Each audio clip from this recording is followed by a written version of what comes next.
Welcome to the Painter's Dialectic Podcast.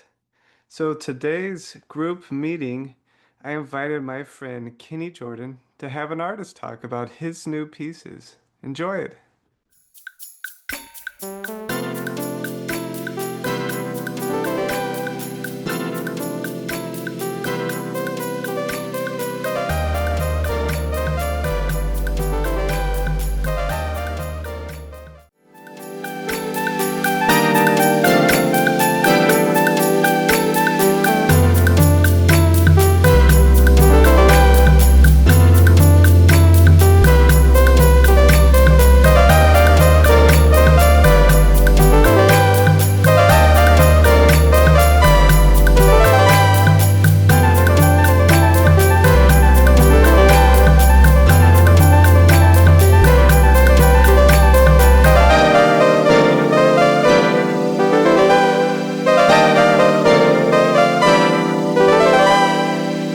Welcome, everybody, to this month's group event.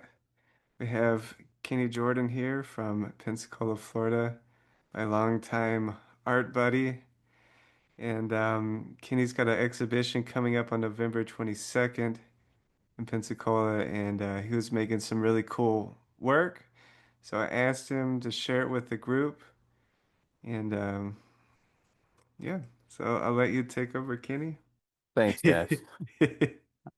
So what I have for y'all tonight is six new pieces, three older pieces from I believe the show that I had with Josh here in Pensacola, UWF.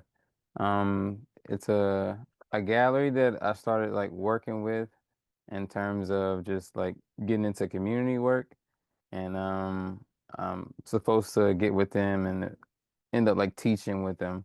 But I was offered a one-man show. I had a couple things going on, so we made it a two-man show. So I'm showing with a awesome photographer. Her name's Kendall. Um, and yeah, the pieces that I'll be showing y'all today are just, I want to say like fragments and bits and pieces of what I would normally work on for like my own like projects. Like, and it's for a gallery, so it's my first time like doing something like to sale. I usually don't draw to sale, and it's still more so like what I have to present. But I just kept that in mind. So the piece is a little bit smaller. I learned a lot along the way, and I actually had fun. I'd like to say that Kenny sells a lot, and a lot of times he's refusing to sell, and it drives me nuts. Oh Just man. put out the record and gallery. It's like, hey, you want to show? No, I'm good. Typical Kenny. All right. So here's the first piece. This is an older piece that he made for a show we did. Was that last year or 2 years ago at UWF? Was it last? Um, it may have been last year. Was it? Table seven. I have no idea.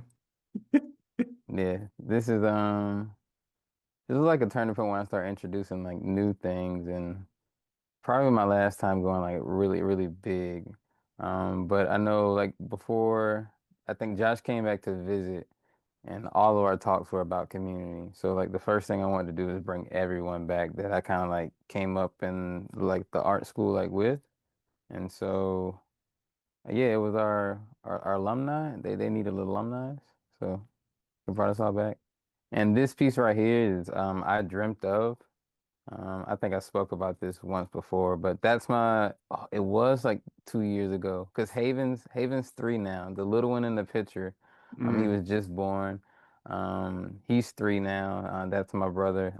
Just wanted to capture him like becoming a father, kind of stepping into like a new space.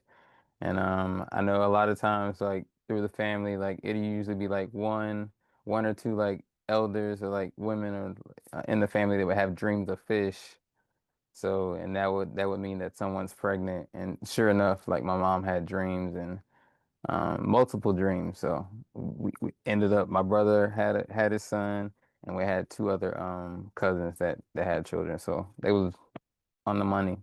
Three dreams, three kids.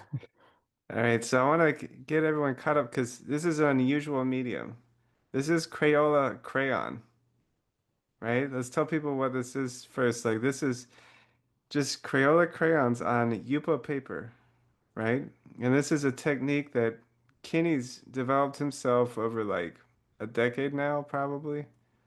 Yeah, and more, I started incorporating it's just Crayola crayons, but not necessarily.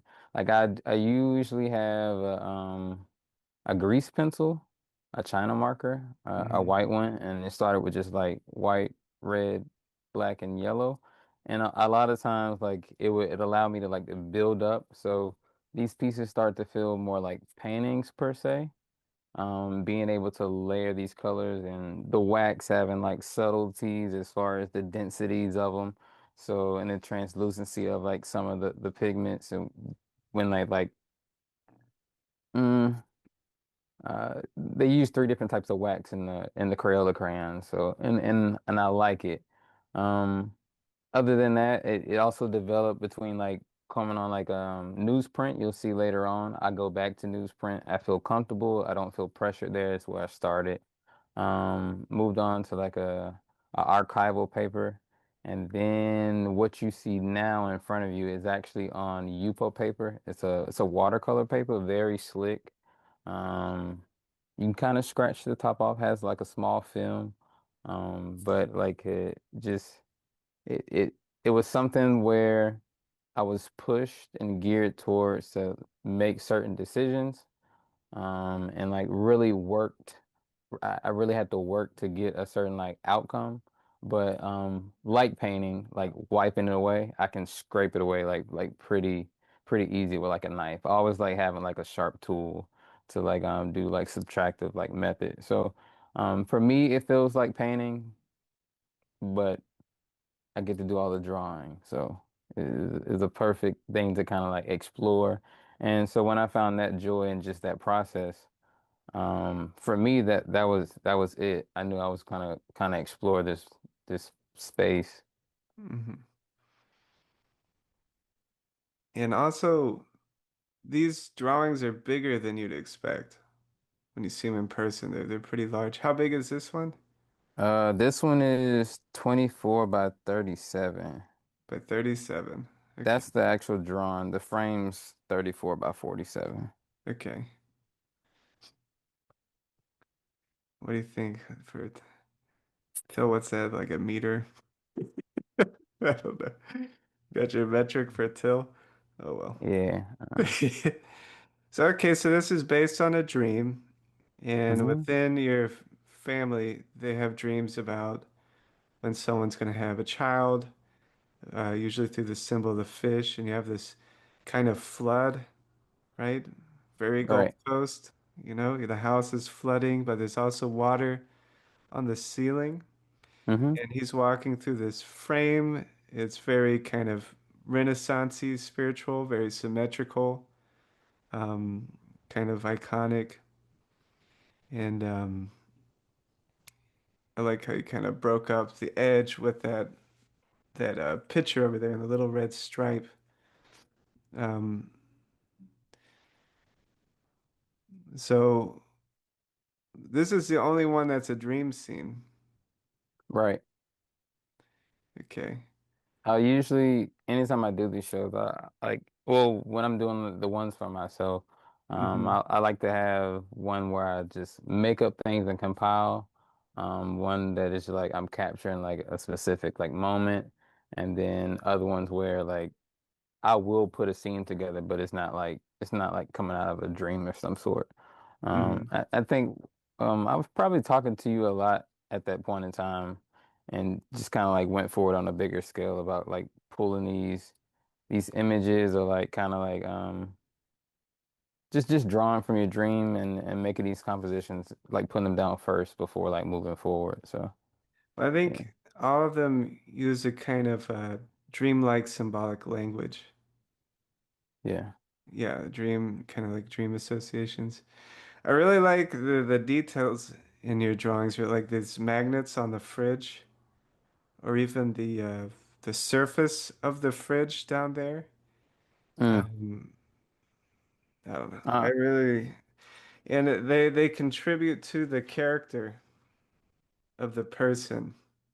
Yeah, like so I think we were speaking before we got on. Like I never really felt like as far as like image wise, I Hmm. never felt like I'm that creative as far as like putting things together or bringing all sorts of things that's in my mind and being able to structure it and compose it in a way that feels like you really are floating to all these spaces and you're here at once. But for me, I can take like one element, and then attribute that to that area. So for the magnets, um, and the photos on the refrigerators, that's what stood out the most. So I wanted to give that like the most attention. And then my grandma had this refrigerator for like forever. And like drawing on it and like trying to make it feel old. It's not something I felt like I could do, but just for just the buildup of this medium, I can show, hey, like I'll scuff and just work this area to give you that sense and that feel. Hmm. I don't think I mentioned this, but my grandma hates photos. And so like in this picture, like I didn't want to draw like her skin tone as even as far as like her arms. I wanted to draw that blown out, that just to kind of show like my family knows when they see, they're like, oh man, I know she was like upset and she looks away.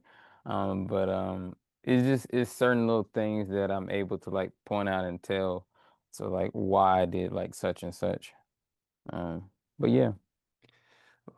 You know, being an academic and seeing a million portrait paintings, one of my biggest complaints about Western portrait painting is they don't really integrate the environment into the portrait.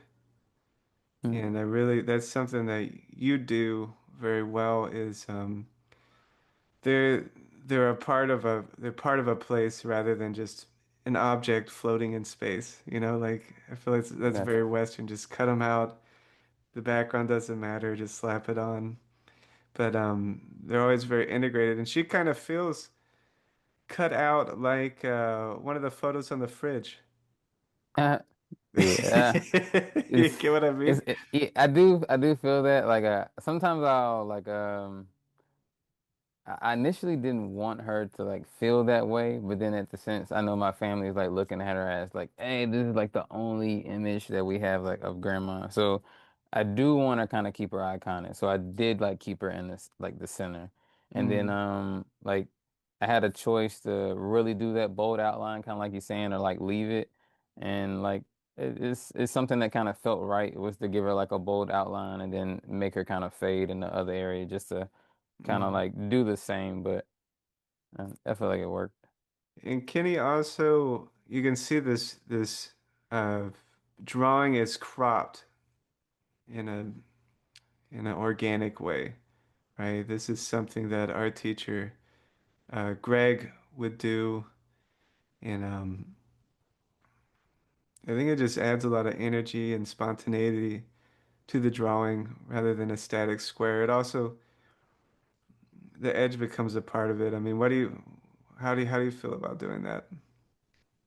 Um, I gravitated to it like instantly when I saw it in its pieces, just because I don't tell the story anymore, but I used to hammer this old story about like staying in the lines and kind of like incorporating that idea of like letting things flow out. Like that energy does move in a certain type of way, like you're saying, it's not as static. And a lot of times, like I feel like we all deal with the cropping of a piece or staying within the guidelines. And being able to like, hey, show that energy kind of flow in that space or however you feel and still make it work. uh, I just felt like that was something I wanted to like keep. Initially it was, hey, maybe I'm drawing a subject and I don't know how to interject life into it, or like I'm reading it from life and I'm putting it down and it doesn't have the same quality or doesn't have the same thing I feel. So a lot of times that edge would kind of like bring on a sense of that. And then once the work start to develop, the skills start to develop, I was able to keep that life in my figures and my objects or in the environment. And but I didn't stray away from the edges. I don't do them the same way as Greg.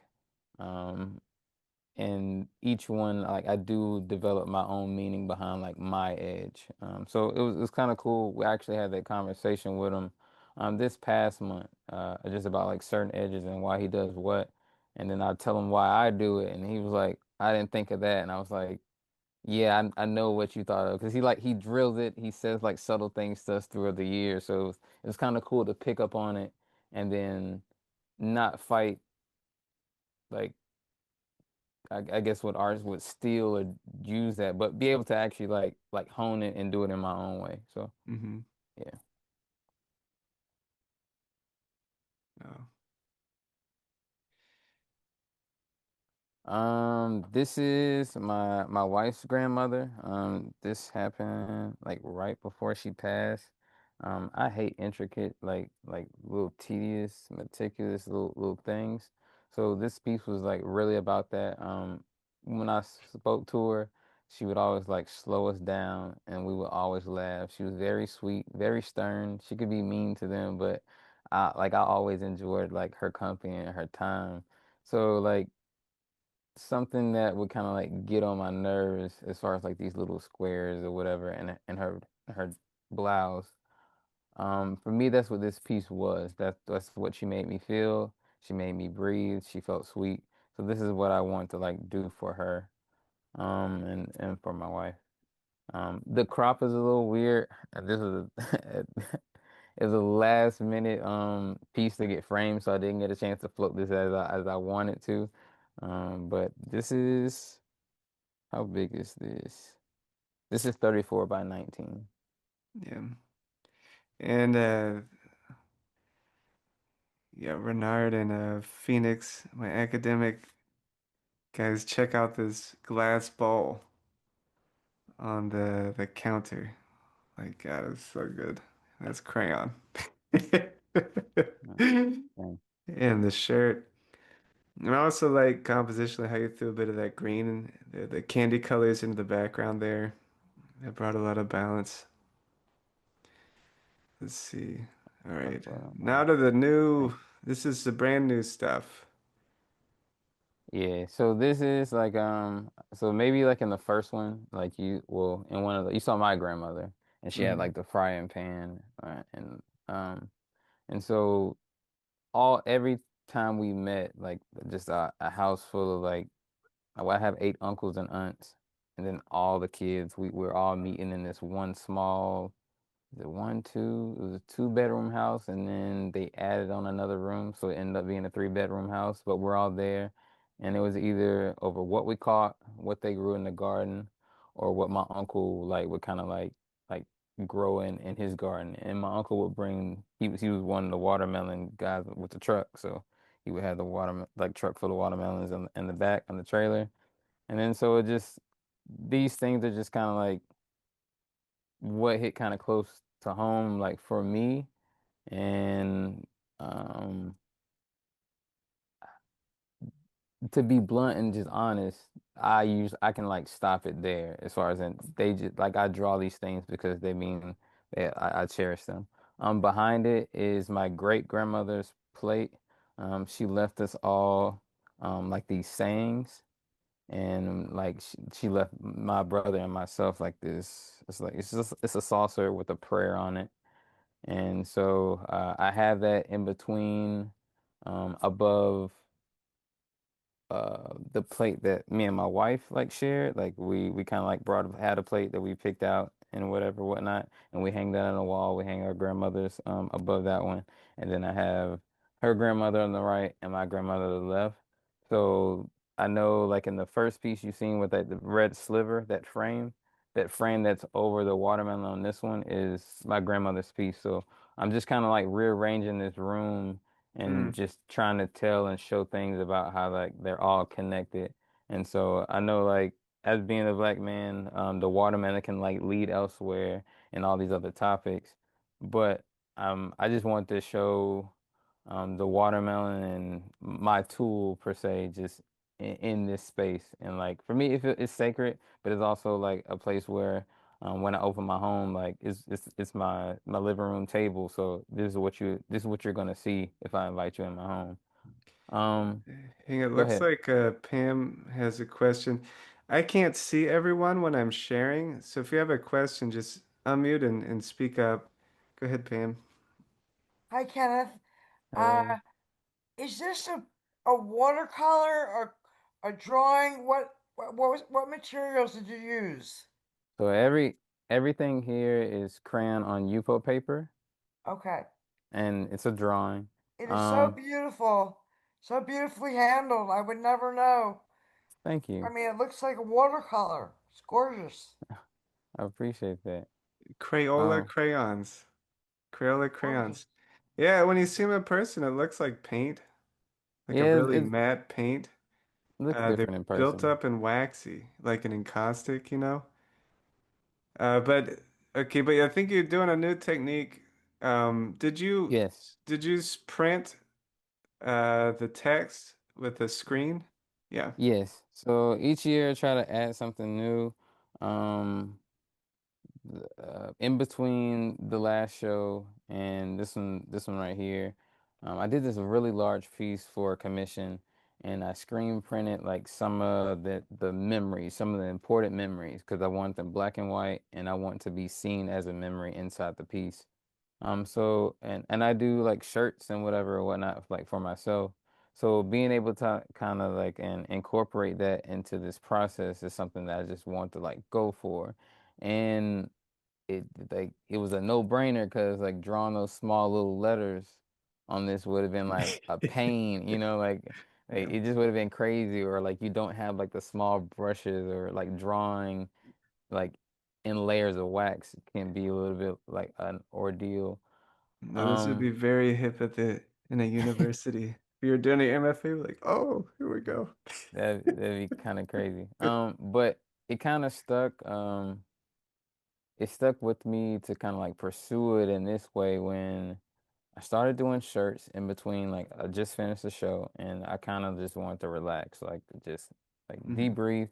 So I started making my clothes, still trying to be a little creative. And then Greg was like, "What are you gonna do? You gonna be an artist, or you gonna make clothes?" And I was just like, "What? Like you gonna like stuff me into that little box?"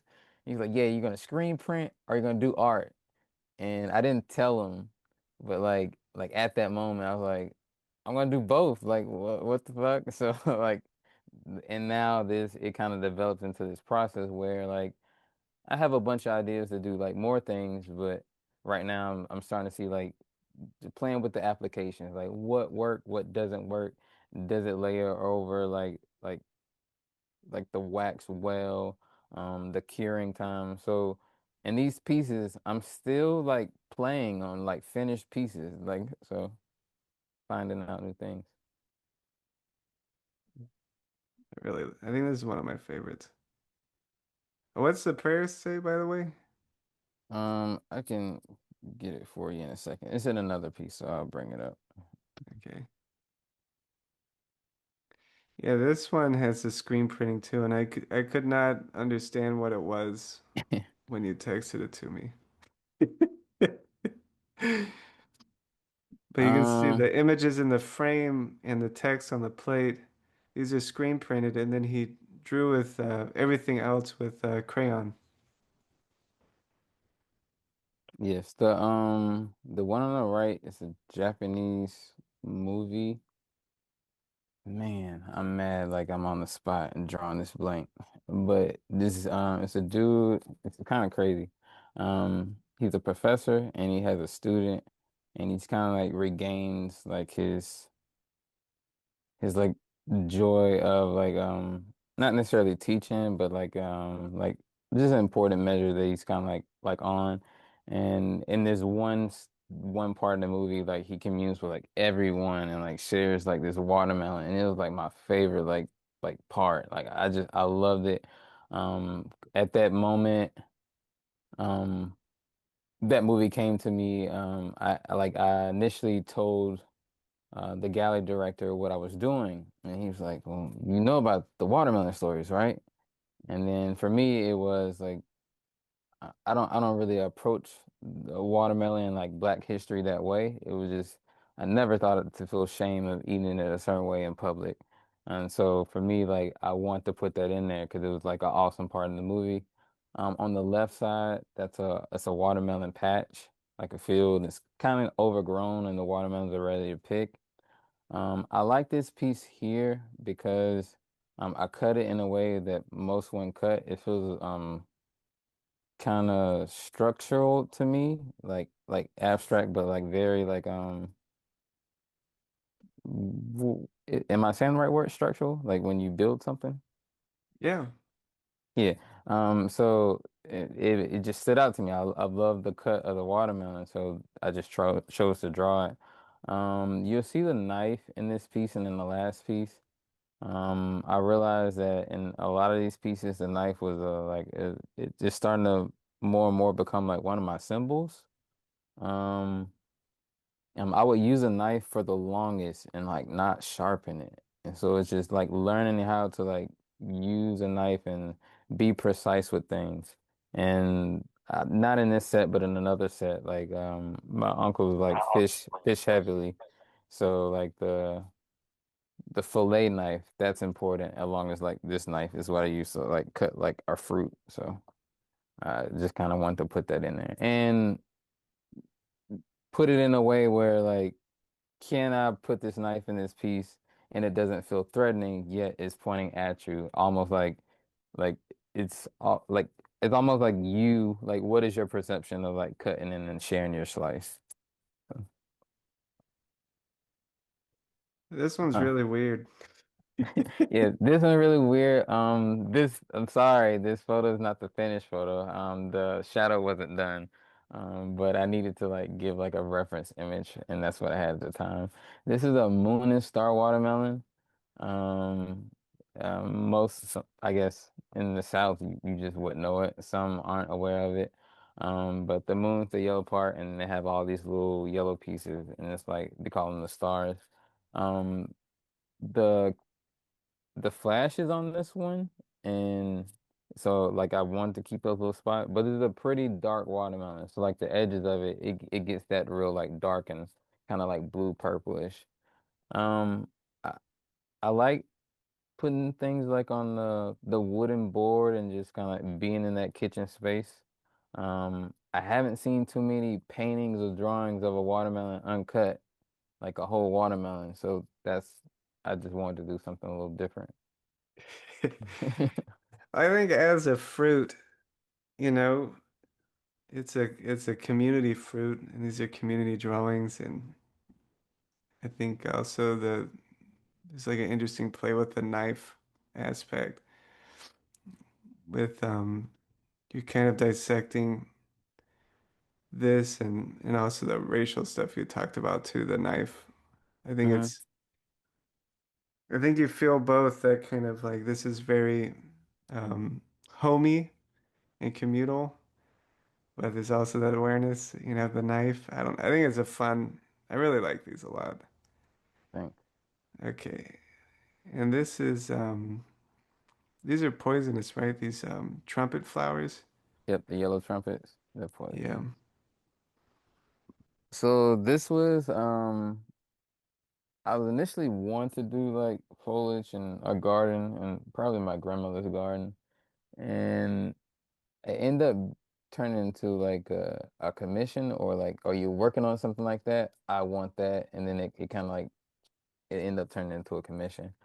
But I was able to have like free reign, like just do what you want, just draw anything in the garden. So I picked out these yellow trumpets, and I like the fact of something being so beautiful, but yet being kind of poisonous. And I'm kind of drawn to like the darker um just the visual, the darker like aspect. So like and the other pieces like the darker green background on the watermelon, the table with being black with the cutting board on top of that. So hmm like I love like putting all these different colors into this dark space and things are merging from or like sitting on top of these dark spaces. hmm Um, I'll go ahead. Me? No, that was Oh, just a well, okay. Oh, well, like this one, I really kind of let my mind like go with this one. You can't see it too much right here. But I guess like the mid area, like not the foreground, but the mid ground, there's a hmm lot of just like hatching and stuff over top with like purples and oranges and hmm browns. And I probably used like six, seven different like combinations, like greens. I was trying to get as many greens as I could, like make and like, put it all in like one piece. Um, Well, the foreground of this, the bottom area, hmm feels imagined and it's kind of like that dreamy element yeah, sneaking in again into the yeah, reality. absolutely. So I think it's like there's like certain movements that I wanted like regardless, and I was just trying to like cut and splice and make certain photos work just to see if I had a good reference. There's just certain things that I like. The feel for the bottom is what I wanted from the beginning. Um, the branches kind of like going up. I had to kind of change those and whatnot and match some photos together. And then I did want to give her like if she saw her garden, she would recognize her trumpet. So I did want to make that kind of like the highlight. Yeah, Pam?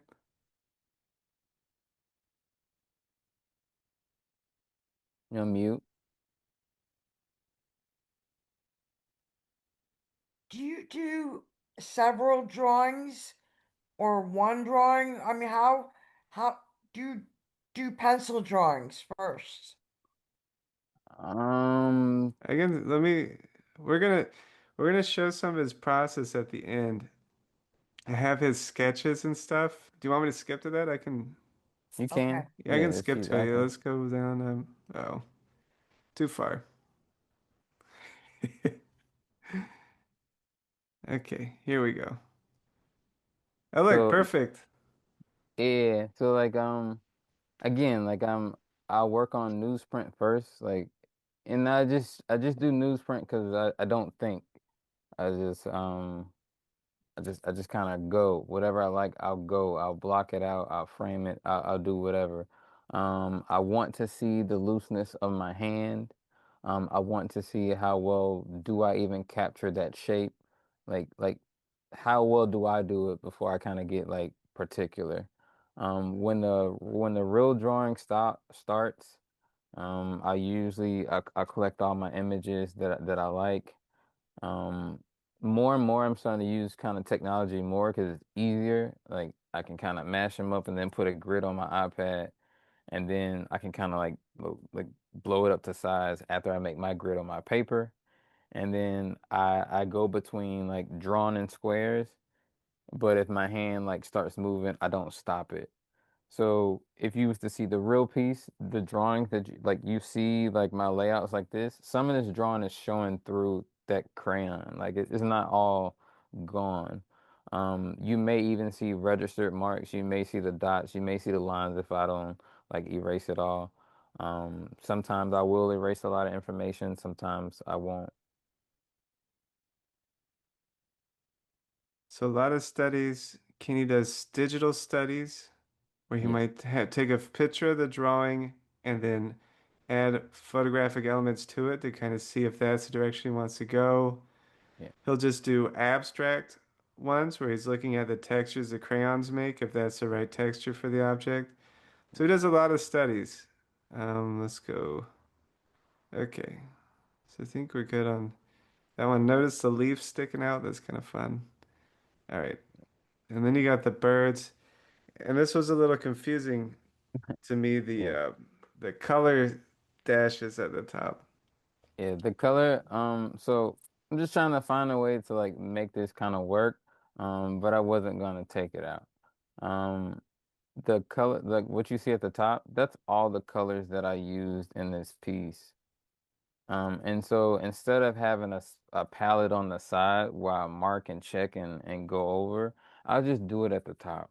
Like I'll tape it off, I'll do it at the top, and then my process of like finding out what's working, what's not working, certain marks, certain scratches, it's all there.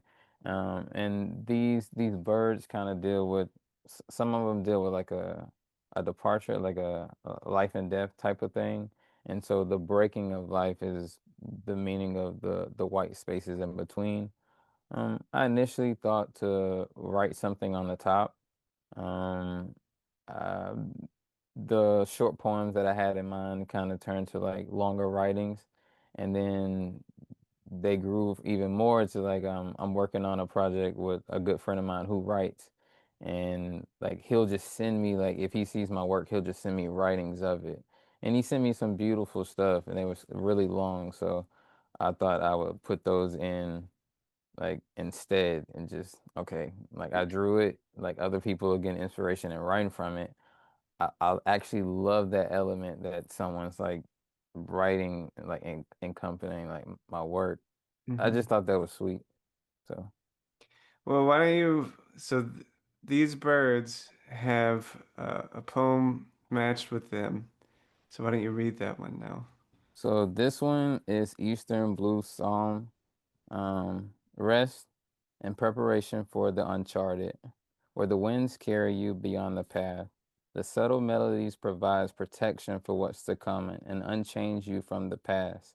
The mask of solitude being sanctuary doesn't always hide the choir singing your trumpet return, triumphant return.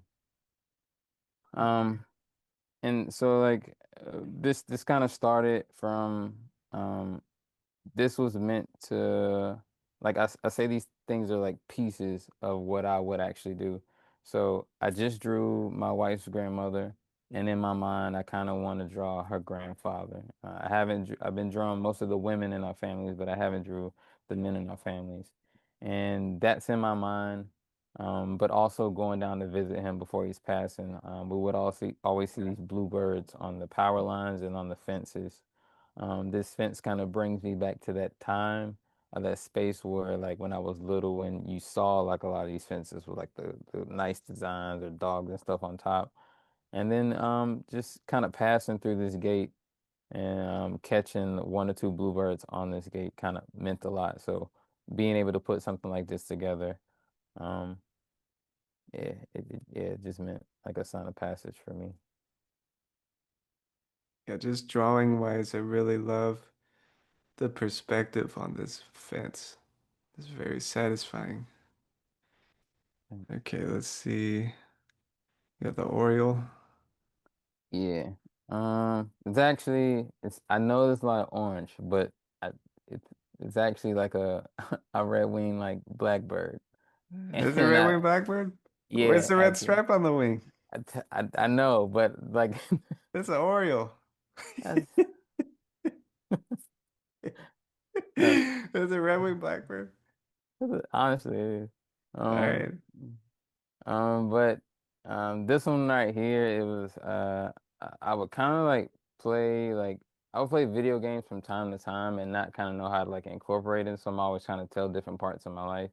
And in this game, this Red Winged Blackbird was kind of like they trying to like adopt a character and like it guides you through like a certain like space or different like sanctuaries and whatnot. So for me, like I just felt like there's certain things I was kind of battling and what do I do in my art and what do I not do? And it kind of like the top part with the me kind of showing my marks. Just being like not so like deceptive, like the bird cunning like the bird is, but just trying to like be like own more of your own like habits in yourself and kind of like see where they land or where they may. So again, it's kind of like a um I don't want to accepting part of your life and letting the way you curate yourself like kind of die off. And I know that birds kind of like sharp. It sings, but it sings. It has very specific songs for like deliberate like things. In the Northern Black Psalm, I have a writing for that. On the thinnest branch, the only one where you can see the sun setting through the forest, knowing what you're meant to do. Every breath missed branch, meal caught, calls to the future. Answer with certainty of who's on the other end. I didn't want to wait for the moonlight. They took what they deemed valuable. I wanted to be there to watch the sun setting through the broken branches.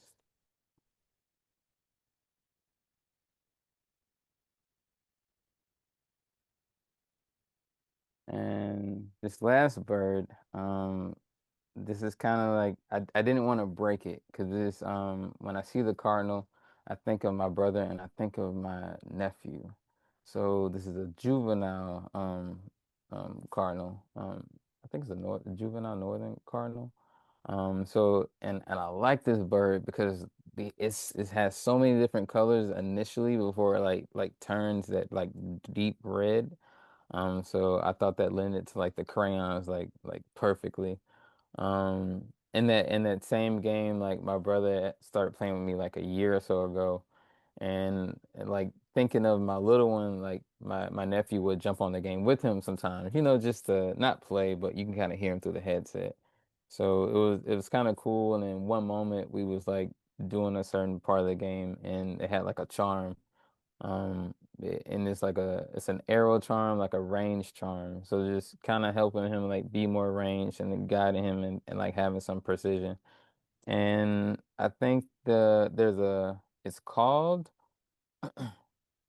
and Amamori. And then what's I haven't finished in this piece is like just like it's like a tie on the right hand side up under the feathers, and that's a specific way they tie the amamori charm at the top.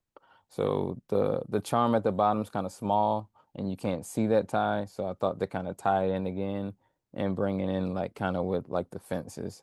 I thought to bring the fences aspect in just because of like some type of relation with the other bird in that fence.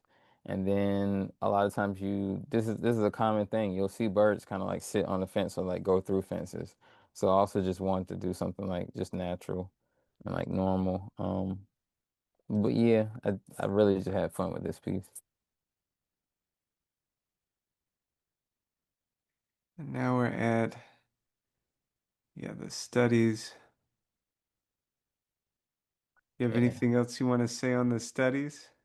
The study on the left, that's a study of a piece that I thought to do in the show. It would have been a pretty big piece, and I didn't want to sacrifice it. I know they wanted some smaller pieces. And also I kind of wanted to build a frame and do a couple things with this piece, and I just didn't want to like sell myself short on it. This is usually how I'll put all my ideas down, whether they're on the iPad or whether on a piece of paper. Um, so, and this is like over time. Like I'm studying like Japanese. We plan on like going to Japan in February. So just kind of bringing all these things in there with the yellow. I'm sitting here playing with kind of like the colors and how they like overlap real quick. Um, yeah, we was taught to think about the presentation of your piece. So immediately as I'm like putting it down, I'm also thinking about how I'm showing it. Um, um, Maybe other aspects that I didn't get a chance to do in the previous show, like how can I make that work? So yeah, this is just in my mind, really. So while I have the images up, does anyone want to ask Kenny a question about an image? Yeah, okay, we got Pam. Go ahead. There's like a sense of Oriental Asian in the botanical drawings. I love them. I have you been influenced by chinoiserie or Chinese or Asian art? I purposely haven't looked at Asian art so much. I wanna get the full experience when I go to Japan in February. But I do have like a lot of like Asian friends, whether they're like Chinese, Vietnamese, Korean. One of my good friends travels from Hong Kong and Japan like all the time. So just I love the culture, love the food.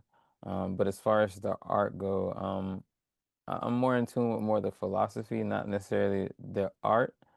Um, I've been to the Met, so I saw like a little bit of it.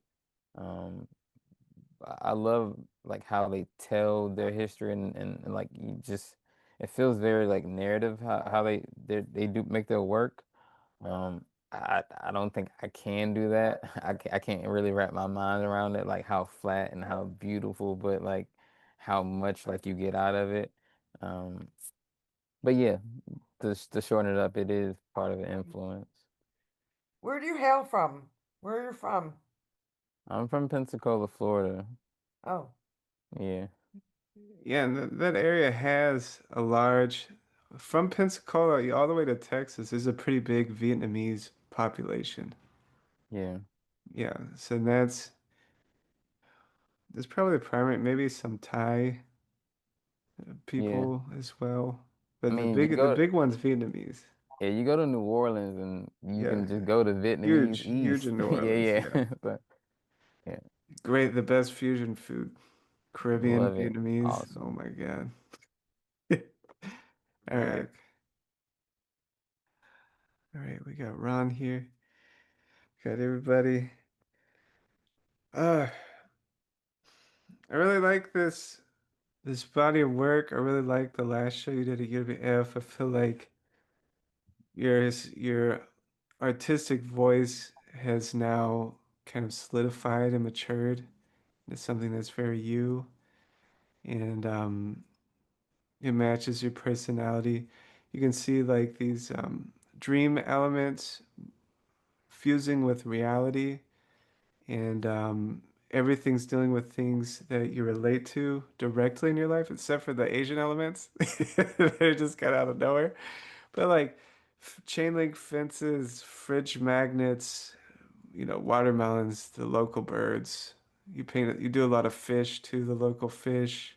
Yeah, Um, so there is kind of like a connection to a land, connection to a place, connection through lineages, connections through symbols.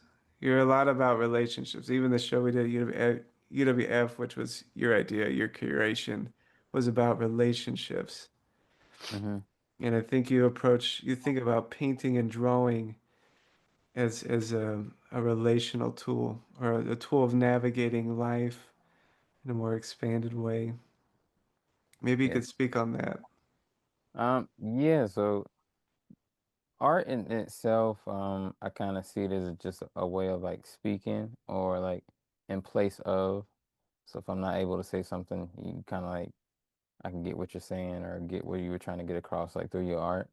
Um, the language of just drawing and painting feels like the language of pulling something from the mind or pulling something like from the tongue and then trying to rearrange it correctly, like if it was like a writing or a structure.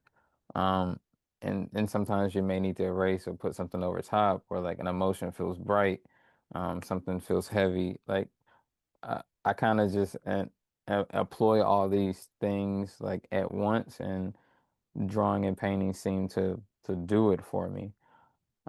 I look at it as far as a relation. For the longest, never really considered myself as like a quote unquote like real artist because I will only use the art to relate per se or to get something across. So doing it was just like drawing or painting for the love of it. I don't think I have that, but I do have the love of relating and just, okay, I can sit and understand this perspective and I can agree, don't agree, but I can like get that whole perspective and kind of move on. And life feels like as a whole, like is all the harsh things going on, it still feels like a bundle like of joy and like spontaneity like each and every other day. So kind of like understanding that, oh, like I can pull something from it and I can say my tab it or I can hold it in. Um, Not always like speaking that. I'm kind of like quiet per se. Um, you still got to get it out, and that creativity kind of like allows you like a space to get it out. And pushing and pulling and layering, painting and drawing seems to fit. Anyone have any questions for Kenny? Open it up now. Um, how long does it usually take you to finish your works?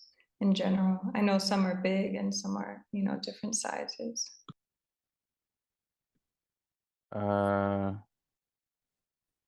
I kind of try to draw when I know I have like some days ahead. So if I know I got like the next day off, I can kind of get lost and spend 6, 7 hours. I try to break it up into like 3 to 4 hours and stop myself so I can always like stand back and like look. But as far as like the whole time it takes me to complete a piece, I'm not quite sure.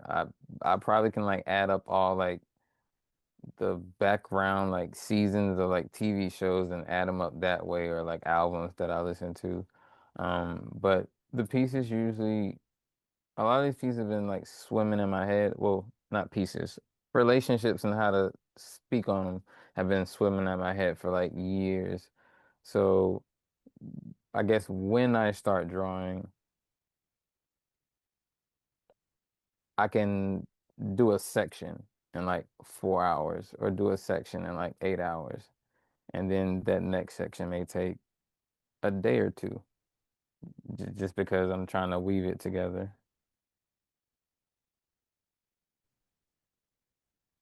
I think I think what he's getting at is it just takes as long as it takes to get it right.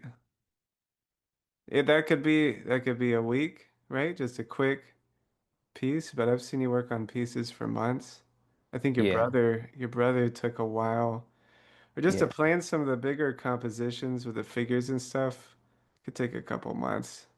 yeah. Like my brother took a month, but like I did that face in like a day. You And just you just yeah, I don't know how it came you out. went into the zone. Yeah, yeah. So I'm like, okay, cool.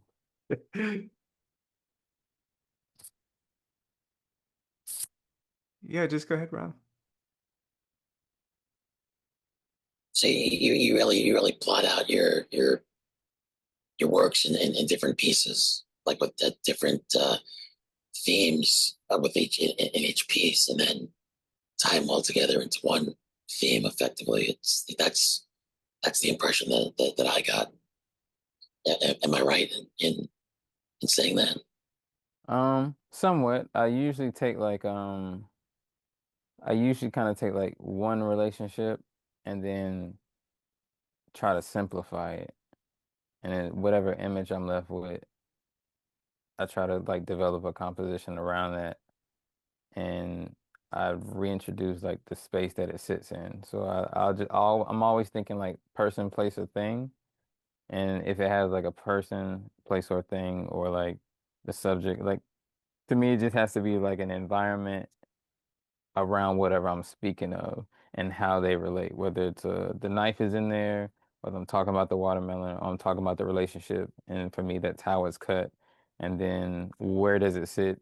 It sits close to me, like in my living room, in my heart. So I'll go find that. And then in that space, what makes that space comfortable for me, it's like because this is a space of like my grandparents and this is where we live and this is why we cherish this area. So I'm always just trying to add those elements, whether you see those elements or not in every piece. Yeah, And so yeah, I was gonna say it sounds like you work like kind of like from the inside out, like you have the different pieces, and you plot those all individually, and then tie them together with a theme, and yeah, yeah, and have the whole picture of how they connect. yes, sir. So that's makes for some very detailed work. Thanks.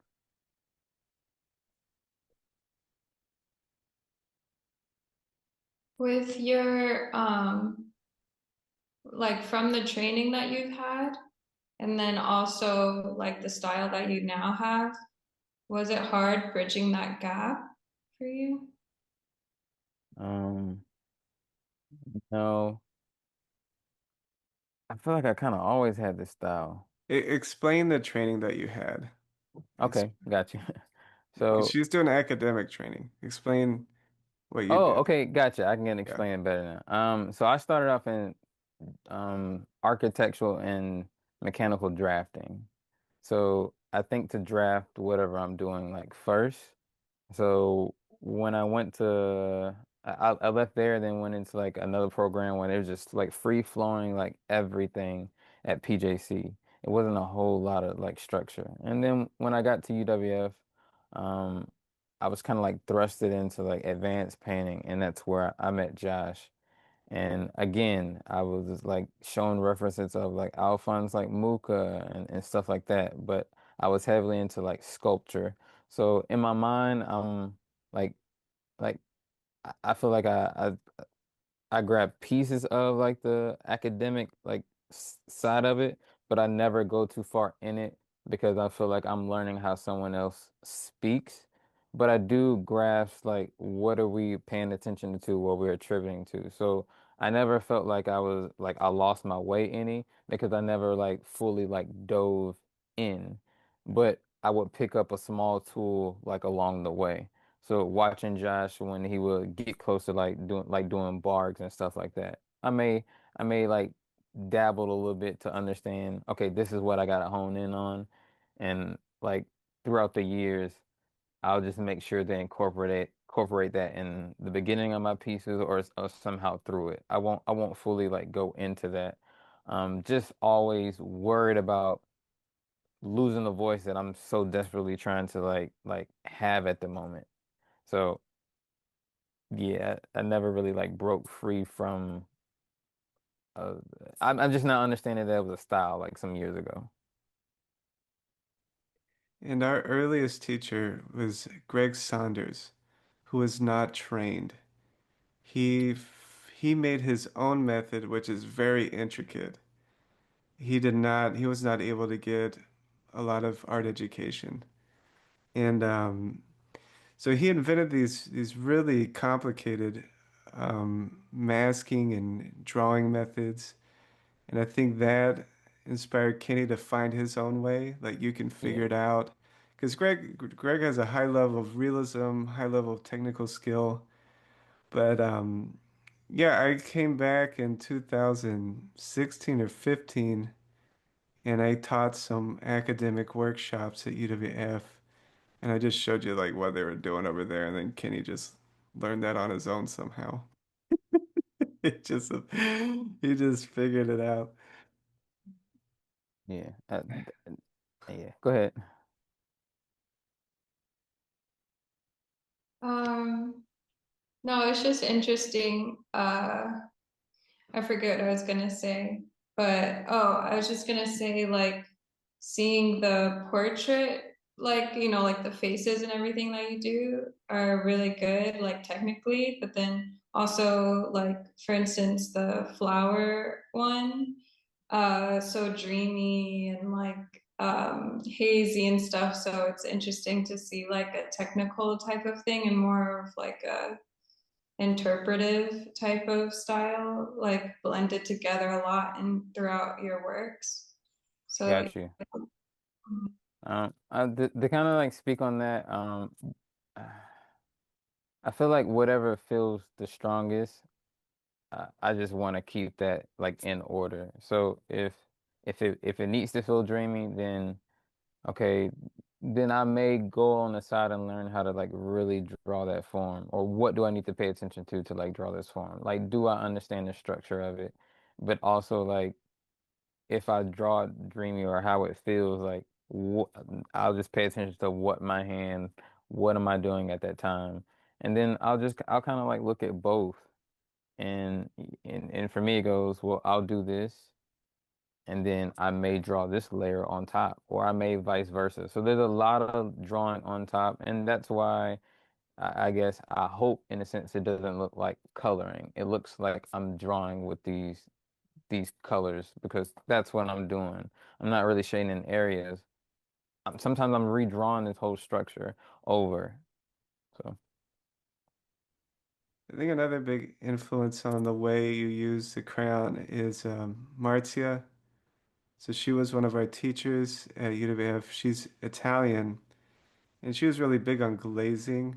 And you were a big glazer when you painted, when you were doing oil yeah, paintings. That was primarily what you did is glazing. But I saw you kind of you took the gesture drawing Hmm. It's quick, intuitive drawing, and you kind of merge that with the slower painting methods, the glazing methods, um, through crayon. Yeah. The cool thing with crayons are like the temperature changes along the way. So there's something happening like the fluidity of like the wax and how it heats up when it goes down like over time. Like you're kind of forced to like go back and forth between that drawing and that painting like style. So for me it was perfect. It's like how do I keep up with my medium sometimes? And then how do I make it like say what I wanted to say or okay, I just can't say that. So Does it get like hard when you're making an idea, all of the choices that you have that you can like put in one thing? Like, do you ever feel like you're starting in one direction and then all of a sudden you're like, dang, I wish I went in this direction, and like maybe you go in that way and then you're like, oh, I should have stuck to this idea, like how is like limiting down all the choices for you? um I say early on that used to be like difficult. Now is a lot of these things are rooted in a connection I want to share, like that I want to kind of like cherish. So it almost feels more like a memory sometimes. And so like I'm looking at what's hazy, what's there. Like oh that kind of doesn't move. And so for me it's just developing the composition where all these things fit. And if a composition changes and that thing doesn't fit, I keep it simple. That's in the next drawing. It's not in this drawing. Like I won't fight with it. And now I have two more pieces in my head after this drawing. And so now there we go. Now I have like endless drawings that I don't feel like I'm gonna complete them all because I'm just drawing different sides of what I'm looking at. I want to throw in also like, Kenny, you've been, God, when did we start painting? You started painting like 2010, I think. But 12? 12, okay. Yeah. But yeah, he messed around with all kinds of stuff. And just now in the past few years, as it's solidifying into a consistent Yeah. artistic voice, it's a long process. Probably like the first 5 years of it, I didn't know. I think I like looked back like after 5 years and I was like, oh shit, I haven't used anything else but crayons. And I didn't really realize it. Then after that, it's like, oh man, I'm not just drawing like figures from like studies. Like my figures are environments. And then like so for me it's not hard to like put these things together because I'm usually leading with something that I'm working on. I'm usually drawing a subject that's very dear to me, and I'm usually working on something that I need to expand on. So whether it's like certain objects, whether it's greenery, like I never use all those greens. So that was my main goal of that piece. I know how to I draw certain things structurally, but I also know how I want it to feel.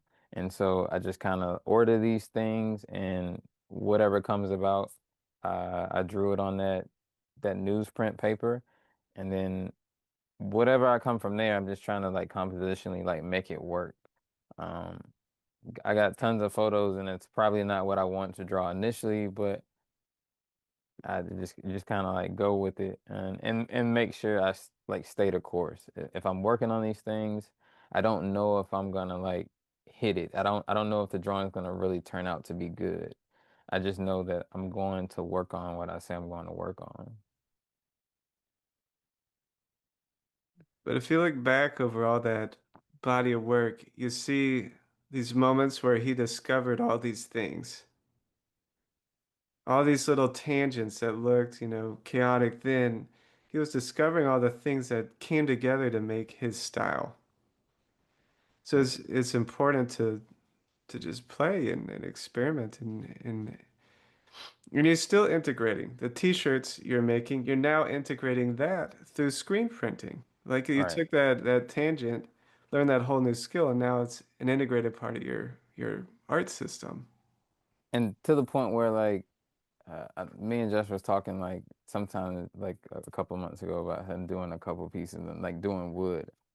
Oh man, like uh, I was drawing like doing the board. I think it's on the yellow watermelon and light screen printing. I was just like the crayons got hot and I put like a masking over like the stuff I didn't want to get dirty and was just like scraping something down and then it started looking like a board and I was like it took me so long to draw those other boards and I didn't know and this one happened in like 5 minutes. I was like ecstatic but like so pissed at the same time. So it's like these little things that I look to like carry on to the next. And now I'm probably drawing like wood and shit in my next couple of pieces. Yeah. That's cool. So it kind of like develops almost like a collection, maybe a collection. I don't know, like all of it like develops along the way. Yeah, absolutely. I think we just look at it as like a language. Bye, Ron. Well, I don't want to take up all the question time. Oh, I'm here if you need This to. is your time. Yeah, take it up.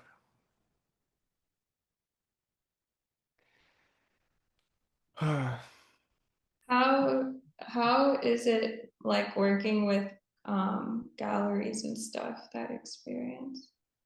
So I'm working with like a transition type gallery. It's not like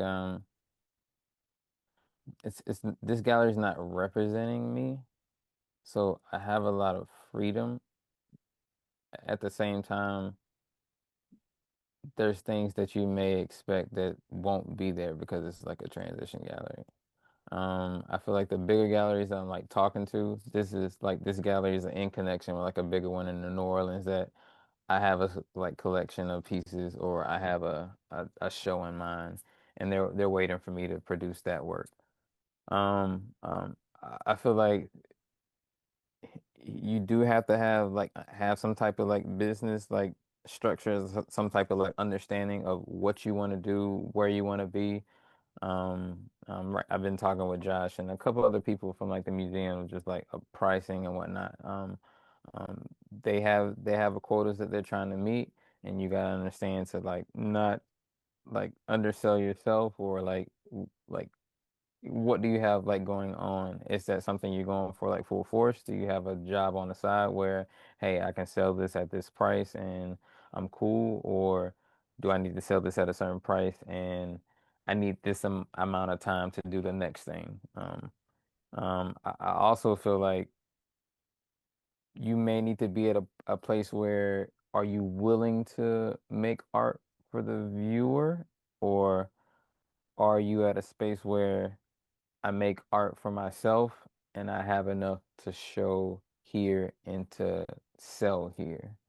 Um, because I say for me, I look for museums. It's just my thing. I love how they're shown. I love how things are curated together. I love the environment of it. And I push hard for commissions, so I don't have to worry about a lot of the galleries. But I also know that that gallery space is where some people who just don't know much about commissions, or they collect art, or they have people, collect art for them in that way. So I know it's important to kind of step in that space. But I didn't want to step in that space until I felt secure in my voice. I know what I want to say. I know what I'm going to draw for like life. And now I can pull bits and pieces like the watermelons and stuff around at the table and I can sell those. Mhm. I see. To be And consistent with the gallery, you need a lot of work. And yeah, you have that to be part. producing constantly. It's Um, it's um it's a whole different thing. Um, group shows are a lot easier on newer artists because you don't need as much work and you all can take up the space. You're getting shown, and that's pretty much what you're doing, just these smaller options, but to really be with a gallery, that's all you're doing is you're producing tons of work all the time. And there are some limits. You kind of lose a bit of creativity to gain that. You have to because they gotta pay rent based on you. So if you're Correct. switching it up and experimenting, that's a threat. So galleries really want consistency. They don't want Picasso. They want someone consistent who's got a narrative, um, and can. A lot of artists struggle with that here in New York City. It's like detail painters. Remember Kevin, and these slower, more meticulous painters really have a Hmm. hard time keeping up. It's just for me, like I'll see like some like awesome work, and you come to find out that that artist has been doing that for like 15 plus years. And like you just gotta know, are you that type of person? You mean Or the same image for the 15 years? same image, same motif, like it's like kind of like shoes, you just change the colorway. It's a brand. Yeah. Yeah. Yeah. Well, Josh knows I really want to experiment with a lot of things, so Yeah. That's good. That's how you end up with an artistic voice, you know? You I gotta, mean, but it's not like you can be stuck in like one gallery though. I know people that are in like multiple galleries and represent it in like certain ways, but they're able to keep that up. They're able to produce this facet of their work and then this facet of their work. So it's like I'm not that prolific. that sounds really hard. Yeah. it is.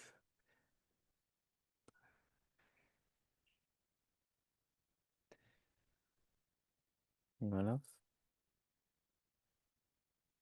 Okay, I'm just going to challenge that idea because I feel like sometimes when you go to galleries, you don't see the same artist every time you go into the gallery. Yeah, Hmm. they got a bunch of artists. Yeah. So why do you have to make so much all the time? Can it be like maybe you show like every 2 years or something? Artists or the galleries will try out artists, but it's the artists who are selling who keep the gallery running. If you're selling, get ready to do 3 or 4 shows a year. Do you know how much work that is? Crazy. They get to a point where they have to hire someone to make the canvases, to prime the canvases, to do these things. There's no way one person can do it.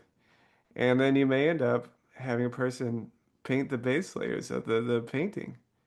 I mean, Yeah. really, I used to like kind of like look at them and be like, you coming from our space initially, and then you look at the art and you're like, what the fuck? They have people doing this and that. They're not real artists. And then the more and more you get into it and you understand what's going on, it's like, fuck, they either got to keep this up or they lose everything. I was working for an artist in Brooklyn. She was represented by 3 galleries, international galleries. She was cooking. She was making 50,000 a painting. And I would go there all day and just build canvases and shove them in to her room.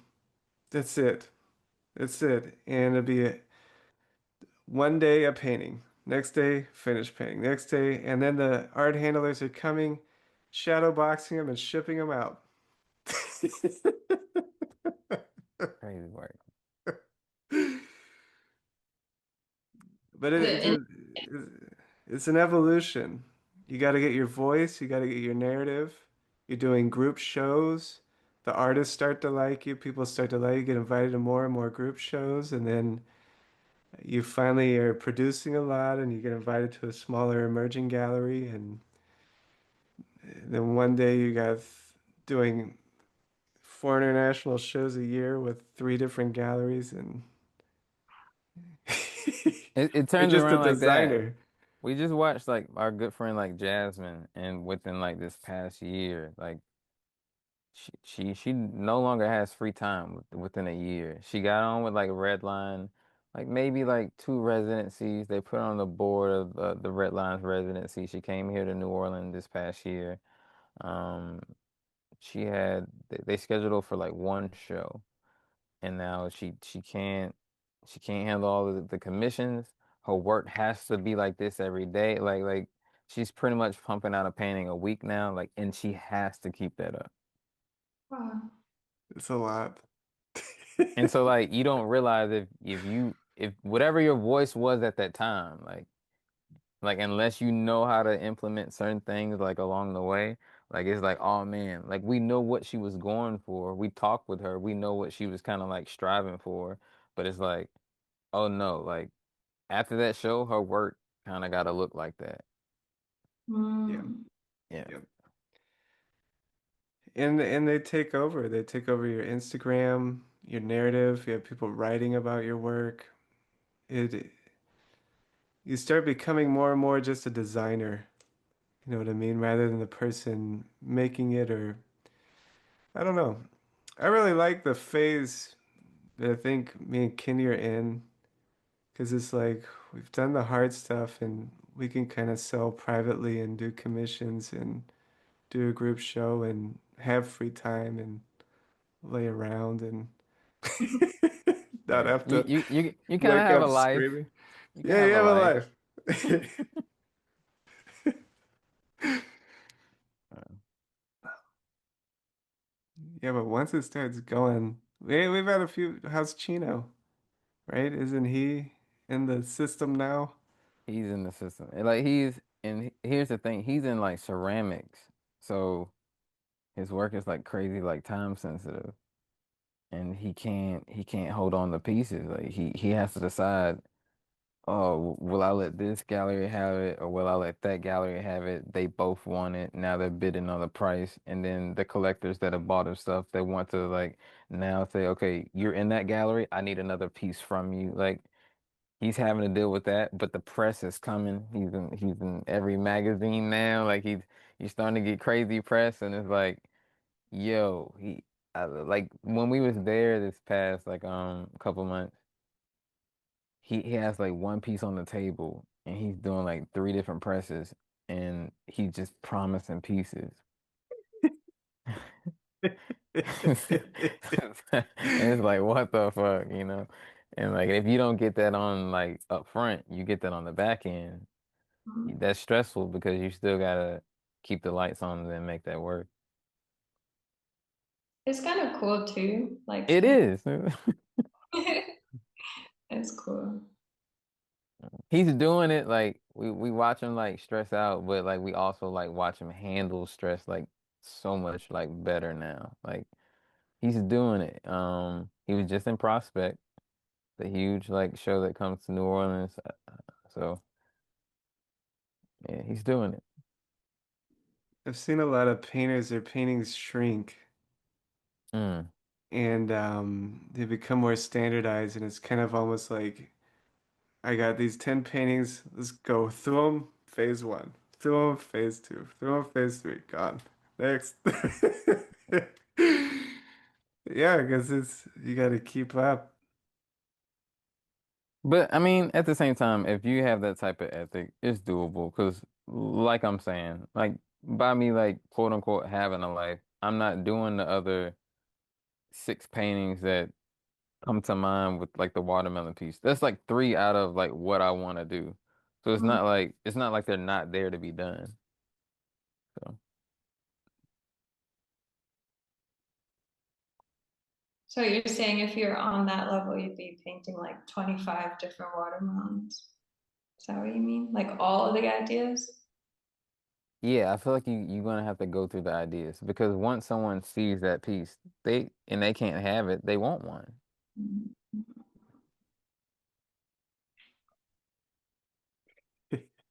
especially if it sells. So, Mm.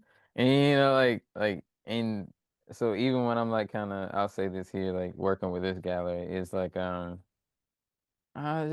feel like there's just talks that no one really tells you about. Like well, I'm having a talk with them and they're worried about a certain price on a certain piece, and I was like, I might not want to show that piece because of that price. And it's like, wait, what? I did this work and you don't want to because you're scared of the price? And, you know, you don't want to do work and then not show, or is your commissions, or are you well off to be like, okay, no, my prices are my prices.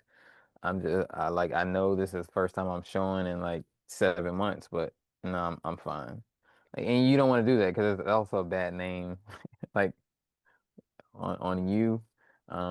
Those directors are like connected, and it's like, Mm-hmm. But it does become almost commissions in a way because you get, we want work this size, like this, in this yeah, amount of time, go, you yeah, know? that's how it is. That's the best way to put it. Uh, Super capitalist stuff. But I feel like there's a period where you should like jump in. Like if you're curious about it, there's a period to jump in and then just know when you want to get out. Mm. yeah, I'm learning this is the best phase. Like, I still have a lot of creativity and freedom in this phase. This seems like the best. I don't know. It feels like a military term though, because I'm already thinking like, okay, do I want to do it for like a couple years, though doing like 5 or 6 years, and then like slide back out, you know what I mean? So because I Yeah, feel that's a like good idea. that name helps, man. Like that connection like helps. Yeah.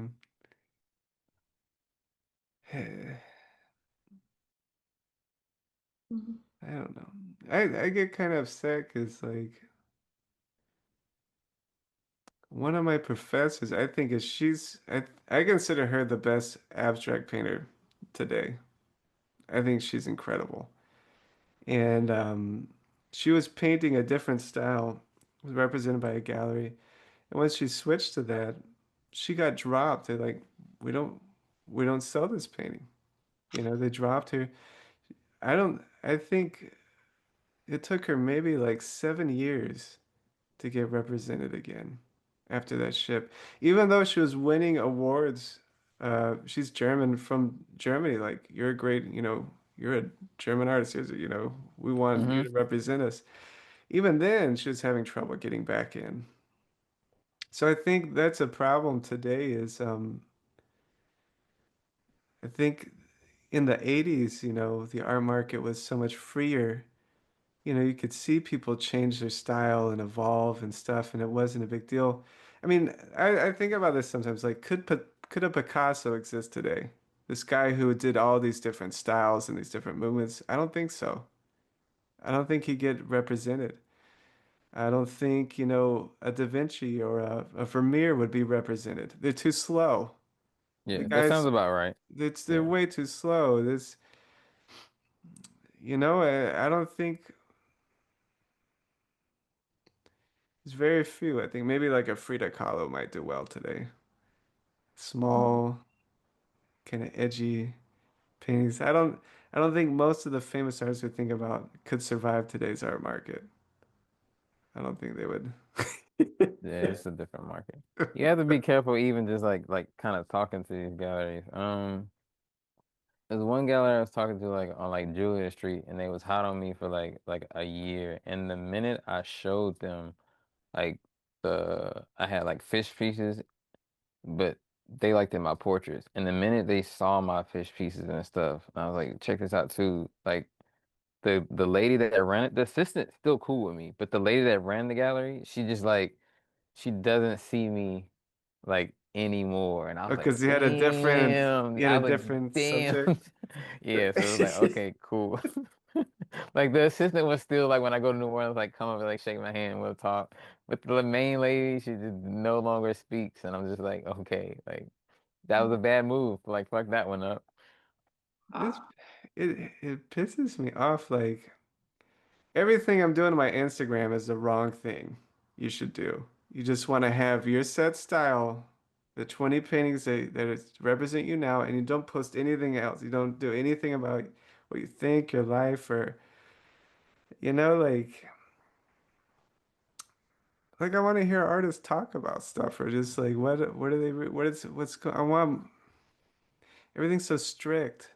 And you see the artist's website, it's just like a white page, and they got, there's no life in it. There's no room for like philosophy and what I don't know. You get what I mean? You know what I Yeah. mean? There used to be like they used to have like group movements and things, like a bunch of people working on certain types of art and pushing like agendas together. Yeah, they did it as a group. They came But together as an idea, they still and do it. It's just they, not in the gallery space. It's in like a different space. they It still happens in the museum space. That's for sure. it's not organized, but they do get clumped. There's clumps. Yeah. Yeah, there's the They get curated. yeah. The curators know them and they pull them when they need to pull them. Like Mhm. like, oh, I know this group. It's that time. Shift. I got everybody over Yeah. here. Like they know where they at. Like so. We got the edgy abstracts, right? That's a group. We got sloppy figure paintings is a major one. Um, Tech, anyone doing anything new with tech? The materiality people, painting and sculpture kind of combining. Um, Installation, the fabric people are big. There's groups. But Mm-mm. Culture identity seems to be like th those are the big groups though. identity's been the big one for the Yeah, past. those are the big ones. So like anytime the identity shifts and you're doing work there, if you're working in the identity type stuff, just have a bunch of work because your time will come But and that wasn't the case. That's it it gets you in there's the door. trends. There's It trends. gets you in the door though. Yeah. Now, but we'll see what the next trend is. There's waves. Um, I don't know.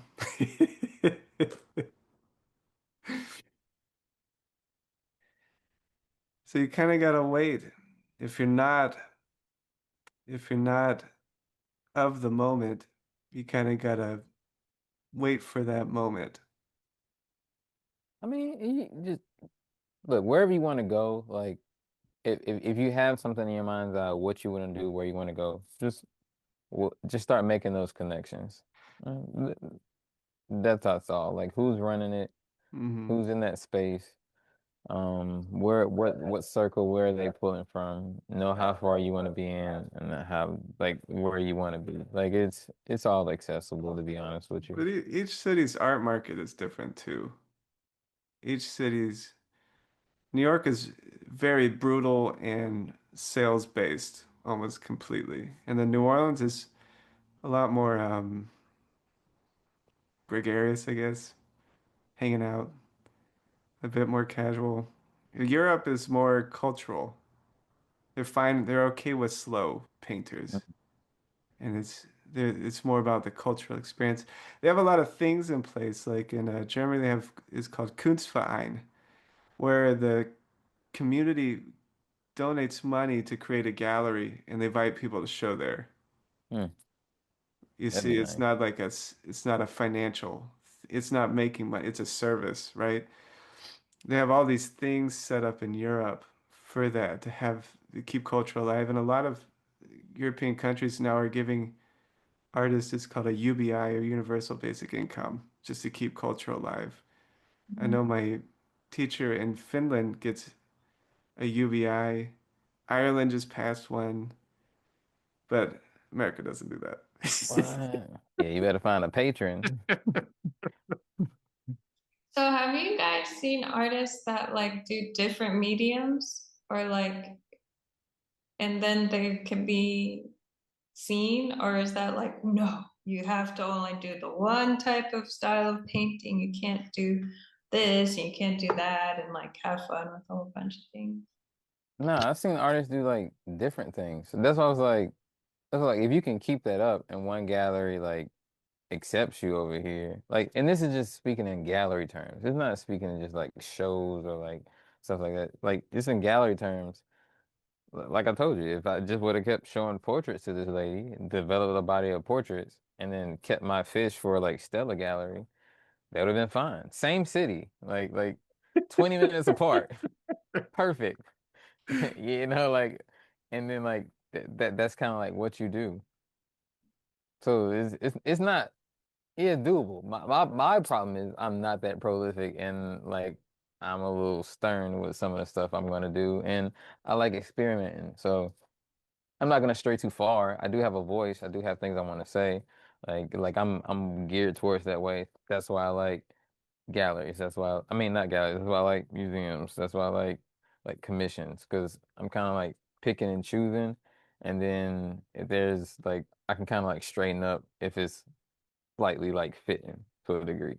But yeah, they can hear it when we talk.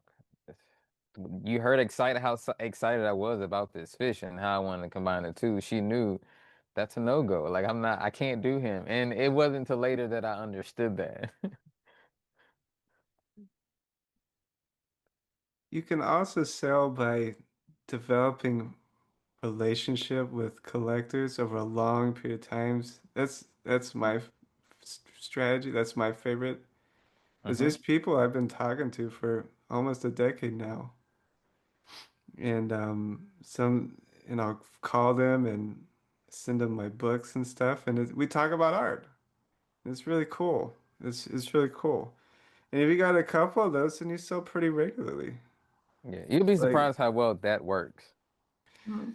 it's nice. You don't have the middleman gallery. The gallery takes half, Mhm. you know. So a lot of the people you can get paid in cash, you know. Um, every time I fly down to Pensacola, I call those people and and now I got some people here, you know, that I got some people here I can call and be like, "Hey, I want to make you something." I'm like, "All right."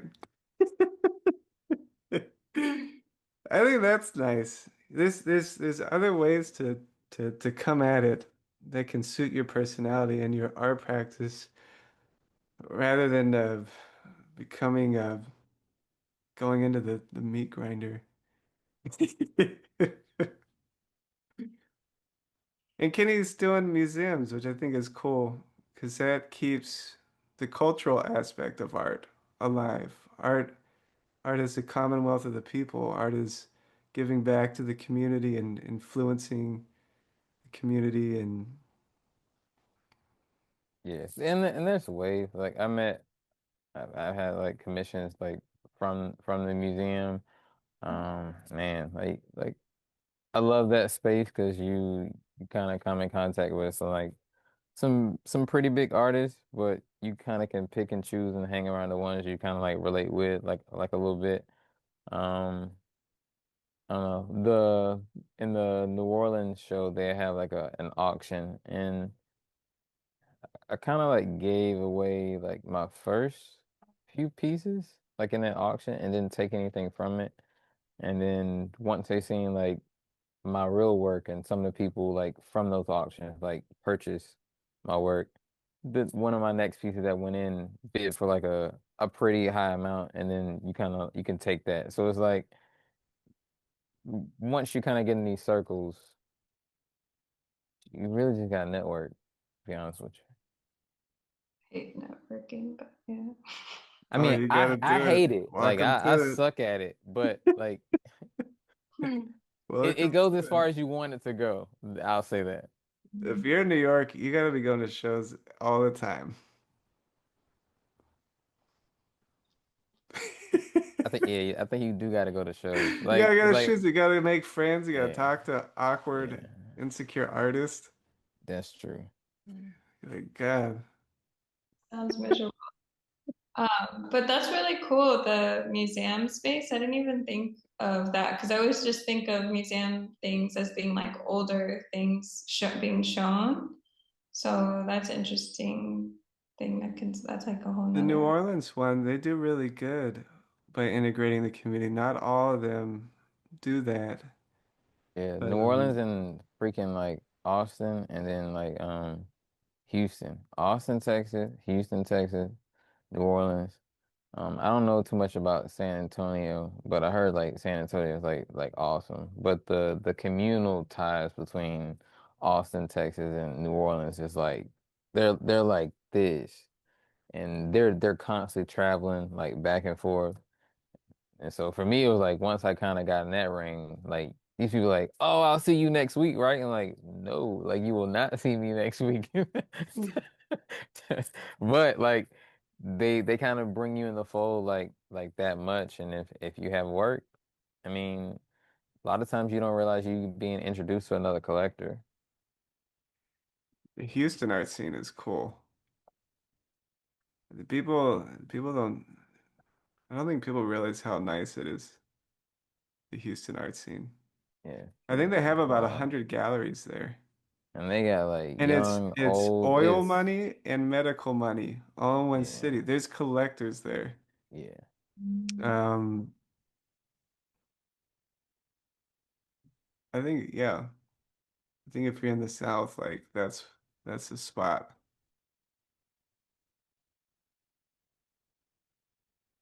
Well, I probably won't even be ready to start selling stuff until I'm like 50 years old anyway. No. I had a good friend that wouldn't even show her work 3 years ago, and now she's selling in Korea. It's like that's awesome.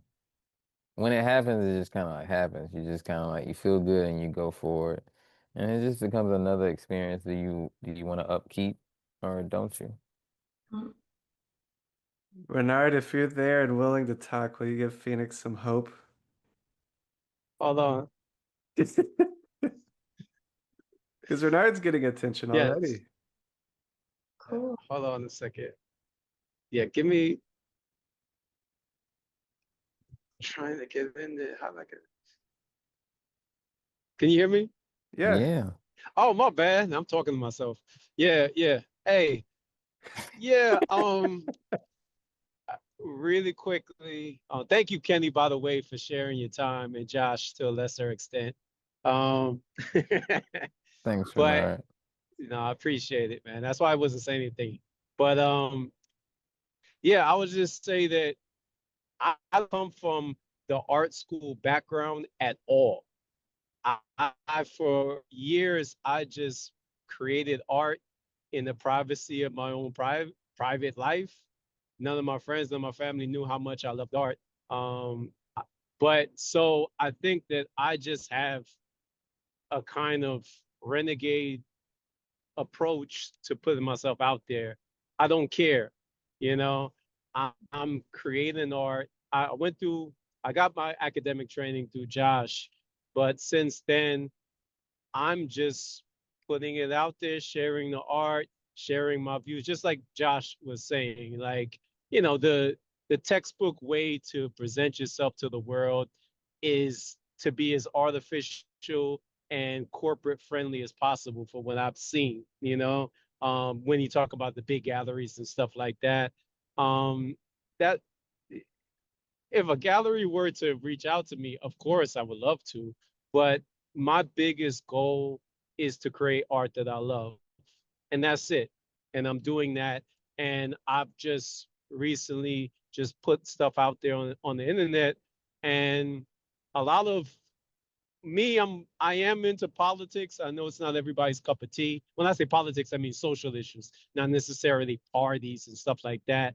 And to be honest with you, I put a lot of art out there recently that had dealt with social issues, and I didn't think anybody was gonna like them, to be honest with you, because most people are like, it's not what I came here for Instagram. But the opposite thing happened. A bunch of organizations, like international organizations, they reached out to me from the Caribbean, from actually in Africa. So you just don't know what's Yeah. gonna stick. And I don't think this is my opinion. This is not a fact. I've just been releasing art within the last year, but from what I see, everybody's chasing the formula. So to me, the only way to stand out is to be yourself, you know. But with that said, yeah, there is a formula, so to speak, to specific types of galleries. Like I know certain galleries, there's no matter how great if I was to ever be one of the greatest artists, they're not taking me. Some social issues are just taboo in the art world, right? But for me, I'm just putting it out there and just seeing what's received. But my focus is really just creating art that I'm comfortable with and I like. And as far as marketing, I could do a better job marketing, to be honest with you. I haven't really invested time, but just in my short little time, what's been received by the world from my perspective has been the stuff that I actually didn't think people would like, but there's stuff that I liked. You know what I mean? So that's my perspective. And when you kind of what you said resonated with me, where you're like, oh, well, I might not sell till I'm 50. Um, it's a different situation for me because this isn't my mainstream of income. And I didn't grow up thinking I'm going to make it big, so to speak, as an artist. So that's never been a dream of mine. My dream was to be able to express myself to the best of my ability and getting academic training and feeling comfortable. I still have so much to learn, but I'm living my dream. So it's also to how you perceive success and how, like I'm already successful. Like I made it in my mind because I'm creating art that I am passionate about and I like versus before I used to draw and create art. And within my own self, I would say, I wish I could make this look different. You know what I mean? Now, Yeah. I don't have those issues, those technical issues. Now it's just about creativity. And that's just, as an artist, always going to be a beautiful struggle, of am I doing the right thing? And just like Kenny was talking about, I've learned that what I consider, from my perspective, bad paintings, like paintings where I've left, in a sense, I have regrets. I learn from those and I take that regret and that feeling onto the next painting. And those are the successes that I'm really focused on, is the creativity successes, because this is just my outside opinion, just take it with a grain of salt. But from just what I've seen, from what I've seen on my own and what I've art, what Josh has shared with me his experience, I feel like the, so to speak, making it, there's no exact formula or algorithm Yeah. to it. You can do everything the right way and not make it, and you could do everything the wrong way and not make it. So I just see it as, if I'm going to take a risk, it's going to be the risk of no risk, of making the art that I like, and then it's just a lottery ticket. That's how I see art. Art is a lottery ticket. The more art you make, the more lottery tickets you have, when it comes to specifically money. Now, the business side, which is a real thing and it is tangible and it is measurable, I think what Josh is talking about is, meeting people and, in a sense, marketing yourself to private parties and things of that nature. I think that's more controllable, and there is more of a formula. I haven't really focused on that. I've had a lot of people reach out to me for commissions, but to be honest with you, I'm like, I really just want to create, so that's just my perspective on it, but I have a very short lifespan in the art world. But that's what I would say. I really, my opinion is I don't have an opinion. I'm so green and stupid that it's fun. You know what I mean? And I like that.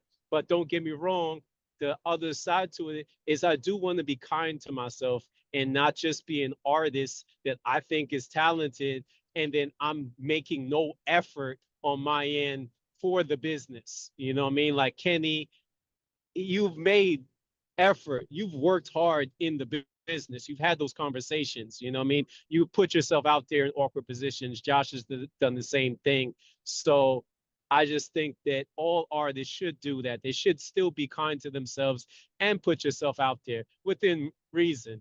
Don't beat yourself up if you're not well received, but you do, I feel like you have a responsibility to yourself to have some understanding in general of the business and not just be so jaded to say, well, there's no formula, there's no way, it's just all a lottery.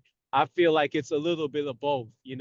Yes, it is a lot of luck and it is connections, and sometimes it's really seedy things going on behind the scenes. but then there is some artists that are just better at marketing themselves and they put more time into that, and that also does pay off. So I just think you have to kind of, like everything else, have a balance. That's my opinion. I Like I said, I've done almost no marketing. I just released it out to the internet, and all these organizations reached out to me, and now that with that comes commissions and stuff like that. I've had people reach out, but I did that from just doing what I honestly thought would be unsuccessful. You know what I mean? Because I just was like, you know what? Let me be myself. Because I did a couple paintings where I thought was just boring and I was just not being myself, but I was trying, in a sense, trying to figure it out. But I think just be authentic, but also take criticism, listen to people that are in the business. That's my opinion, but that's it. Yeah, I mean, I feel a lot of what you're saying about really just doing it for yourself and stuff. And I think, I mean, I've told Josh before, like that's exactly the same reason that led me to starting the bark stuff is Right, wanting to be able to like you gotta it's like learning the language so that you could finally say what you're trying to say. So yeah, I'm hoping through this, like I'll be able to finally communicate what I'm wanting to say without feeling like my language is super like not good, you know? right, right. Like even me, I speak in a kind of a broken English, kind of a Jersey local accent. I can express myself in a completely different, in multiple ways. And I think that's the advantage of the BARG.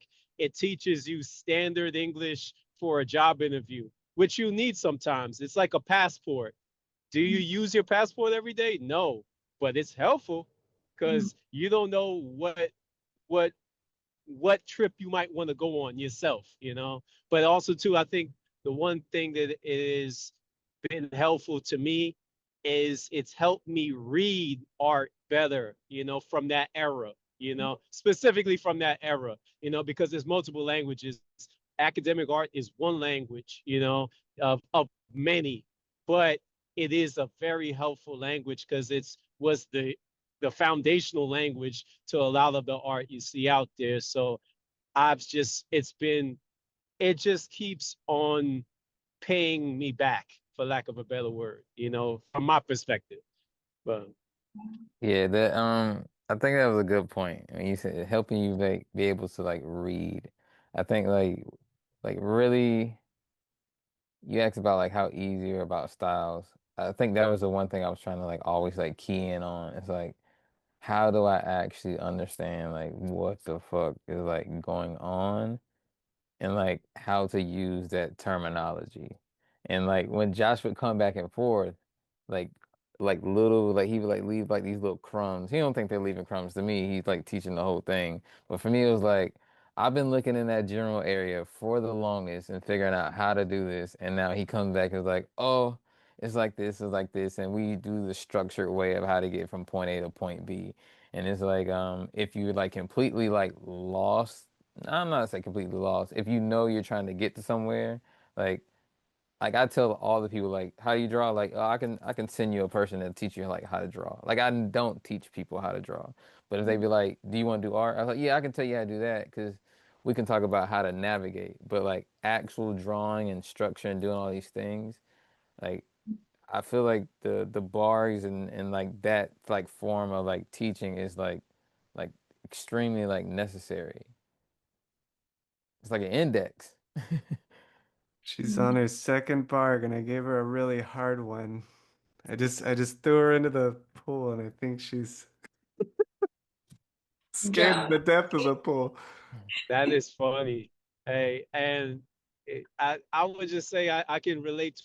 I love to hear people doing the bar because I'm sure you know already. It's very challenging, and it's very emotional, in that experience. But it is so helpful. It really is. it teaches you to see in a completely different way, and you never unsee. So once you have it, you never lose it. I think y'all But just get it in a really good structure though. Y'all get it in a far looser structure than I watched Josh like change his whole life for. Like y'all get a chance to keep yourselves and still do this. and you know what's interesting? You say that, Kenny, because the one thing that I noticed, and you might have a different experience when you're done, I feel like I got so locked in to the technical side of the barg, like I lost for a while, like my creativity. I was thinking like a robot, you know, and it took me a while to actually loosen up and get back onto the art side. So I think that's a really cool transformative experience. It's like it's almost like it it erases your mind and then rebuilds you up. But it's really a transformative process. But it just to give credit to the other side of art, every part of art is helpful, not just academic. You know what I mean? If you're only an academic and you just stay in that lane, um, I would say it's like learning one language when you have the opportunity to learn multiple languages. So, but it is sweet at first. But my bad. Kenny, what was I like when I first got back Oh, from Italy? so like no, I gotta tell you like What what did he's I like physically I look got like? I gotta tell you what he was like before as well. So like before Josh left, like he had a whole bunch of like personality. He had a whole bunch of like thoughts. Like you couldn't keep Josh still. And not to say you couldn't keep him still when he came back. But then when he came back, he was like one, he was like addicted to caffeine because like he was like he looked like strung out a little bit, and I was like, dude, are like you okay? And like instead of like looking me in my face talking, he's like talking like this and like damn, he's always like looking over and sure enough, like he's in it, he's drawn, but it's almost like he was kind of like in that cycle. Mind you, the drawings were like beautiful, like the lines, everything's precise and stuff was good. But then you would ask him to do like certain ideas, and Josh would have good ideas. But if you knew the Josh that I knew, like his ideas was like wild as fuck, and it was like yo, like we gotta sit and figure out how we actually gonna make that work for like a while. But now these were like very concise ideas, and I'm saying like these are not even his ideas. Like who is he getting these like ideas from? And Mm. like they're like envelope Completely like brainwashed. and like beauty though. Like it was like beauty, beauty, beauty. It wasn't. It didn't have a lot of life. It wasn't discovery. Like like I don't know. It was very like condensed, and I feel like it took a while for him to like break out of it. But at the Three same years. time, you Three couldn't years. say much because the drawings were like damn, they're like fucking impeccable. But I don't see you just didn't see him like you didn't see the art anymore. Mhm. So like I hear Renard like go through his period, and I'm like, well, he like 3 years compared to like a couple of months, Renard. You're good. Like it was never like Oh, a problem. It was never an issue. Like he had to deal with yeah. like 3 years of that and his Oh life and man. going back and forth. And we are saying Wow. like we got people asking how's Josh. I mean he's doing good, I think. Yeah. I'm Oh man. 6'1". When I came back, I weighed 150 pounds. Oh Oh man. I my was a God. skeleton. Yeah, I was completely shot. I couldn't, it was very hard to be creative or like, yeah, but I could draw. But it led to him like focusing on like these different processes, and I'll say that, and that's the good thing when Renard was like the sight or being able to read, because it's not just learning the language to speak it, it's also learning the language to like, oh, I don't speak that. So there's no point in me even like using these terms and things. That's not me. I don't have anything to say over there. Like, but you can hear it. Like you like, okay, I know what you're saying and I'm over here. Like also being able to know your place. So I think that varies like not just trying to absorb everything, is also trying to like discern. I think discernment out of Josh, like after that SPAC, like being able to discern this process this creativity, where they say how to get there, where you knew you was always able to kind of being like intact with it and you didn't lose it from the get-go. It's stuff like that where going through these experiences where your art like really starts to shine. And like Renard saying, like, I didn't know how I was gonna put it out. I'm just doing this. It kind of does work that way. Like the more you kind of like take a step, like the next step is gonna show itself. Well, I'm really glad to hear that because I'm for me it's really scary thinking of like going into the bark, and I know like what I want to say isn't necessarily like what barks look like, you know? So Hmm. I was like really scared of being able to do barks but not being able to say what I want to say, you know? So yeah, I mean as long as the steps start to appear along the way then I'm And I'm sorry, I didn't mean to cut you off, no, Josh. no. So what are you gonna say? Well, I was going to say that that's refreshing to hear, because this is my personal belief that the a strong belief, but I believe the wrong people are doing the barks. The people that need to do the barks are the people like yourself that don't make art like that, because it's going to give you an added element, and you're just going to add on to the tradition in a way that's never been done before. And I think that's very potentially very powerful, you know. So I think that will be your strength, you know. And you're becoming like Renard knows this now. It's not a normal education. You're not a group member. You're not an attendee. You're becoming a link in a chain of transmission of ideas that go back hundreds of years. Actually, you know, actually hundreds of years. You're getting into a river, this thing that's been going on, and you get to decide how it survives, you know? I've changed, I've changed a lot of things to teach Renard. I'm teaching it online, which is not supposed to be done. I've done a lot of things that are not supposed to be done, but it's alive and it's growing and evolving. And you're gonna be that. You're gonna be a link in a chain, right? Not just another artist floating out in space, but you're gonna have this lineage. And it's a lot of baggage. It's a lot of baggage to work with. You want that context, that stuff to I don't know. Is this making any sense? Just kidding. yeah. Kenny didn't want to lose himself in a teacher. I was willing to merge minds with a teacher. Kenny didn't want to lose himself in a teacher, so he did it on his own, which is possible. It's a slower path, It's a lot slower.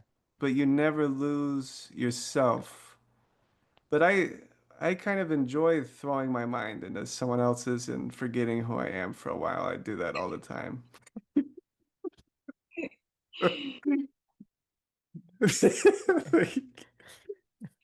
Yeah. Yeah, like for me, like even when I would kind of like try, like I would like go draw and do my own thing like on the side in the middle, and that doesn't really help. Like if you're gonna be in it, you should be in it. You know what I mean? Like, but I also knew I was going down the lane to kind of create something that's quote unquote not seen all the time. So for me, I'm looking for those every time I cross the bridge. Okay, like how many steps did I take across the bridge this time? Like I'm literally like kind of calculating those things, not actually going like to and from. So like seeing like Greg do like crazy shit, just like, yeah. When someone sees your piece, no one thought that's how you did that. And to watch Josh and be like, yeah, everyone thinks that's how you did it, but they have no fucking clue what it really took to do that. Like that's like two extremes. And so like to see my own is like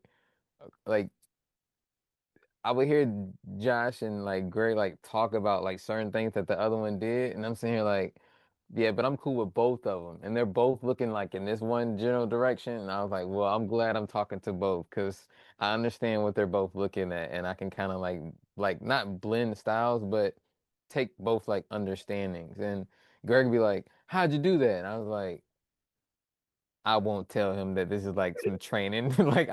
This is very simple. You didn't have to make it complicated, Greg. But him like learning on his own is like he crafted all these tools, and there's certain things you get from like going your own way. Like he sharpens all his tools and does these things, and I come out with like a scalpel knife from like the doctor's office, and I use that. He's like, "That's the perfect knife," and I'm like, "Yeah, it was like 2 cents." And then you sitting here doing all this and that, Yeah. and then so it's He's an Appalachian man, you make it yourself. You're a absolutely. man, right? Build it So yourself. you got Why would I make it buy a knife yourself. out of the store? Make a Yeah, knife. Yeah. you got that, and you got tradition. So it's like you kind of like find your own way. I think for me the most important thing is I knew what I wanted to do. And like Renard said, I'm just trying to not necessarily like please myself, but hey, am I satisfied with saying something? Like I think I said that well enough. I can always like pronunciate better. I can always like get Chris. I can always structure it better, but did whatever I had to say, did it come across and like in my eyes? And if so, like thankfully, I'm not really missing on any pieces right now, but if that comes, I don't think I'm would worry about it. Mhm. Yeah. Can I And I ask, think, oh, sorry, go ahead. I after Renard's done, I'm just gonna ask one more question because I know we're going over time, but yeah, go ahead, Oh, Renard. no, go ahead. Go ahead. I was just talking. Go ahead. Um, I was just going to say this one's like a big one for me. And I would like everyone's answer. But um, do you feel like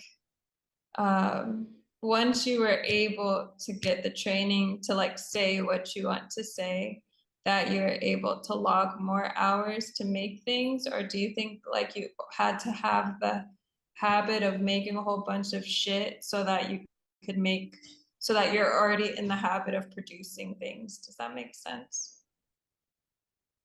Like, for Mm, instance, I'm in the studio, and because it's hard for me to make things right now because I'll judge it so harshly because it's not being what I want it to be, I'm not making as much. So I'm focusing on bar, but then I'm worried that like I should be just like trying to create a whole bunch of stuff. So then once I'm ready, I'm like in the habit of creating a bunch of things. But then I'm like, well, I think once I've learned how I want to say things, or once I've learned the techniques, it'll be easier for me to produce more because now uh, I'm like liking it, you know? okay, so I have the least to say about this, so I'll go ahead and go first. Um, so what you kind of said is kind of what I would hear from Josh before he left. There's a part of wanting, but he would say the need word a couple times.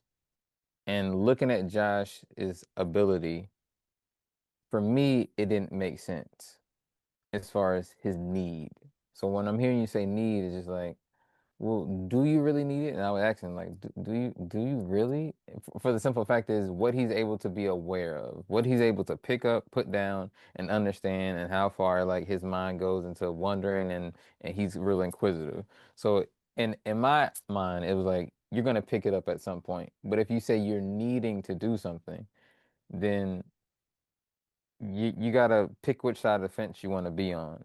Like Josh had to lose his creativity to fully be immersed in that. If you feel like you can't say what you want to say because you need something, then you just need to go take the things and do what you need to do and not worry about the creative aspect at that time. And trust me, during that time period, you're gonna get frustrated from not saying what you need to say to the point where when it's time to produce, you're gonna know exactly what you want to say and what you don't want to say Mhm. when it like boils down to it. For me, I knew what I wanted to say and what I didn't want to say, like off rip. Mhm. So I was always scouting for you show me a bag of tools. I'm trying to do this one thing, I'll take that one tool. I didn't feel like I needed all of them. I was trying to like do something at a time. And like Josh said, it'll take a long time on the route I chose because I use whatever I need to work on. That's the forefront of my next piece. If I need to work on something, my next piece could bomb because I didn't go to the training to like understand it flatline and then build and tinker.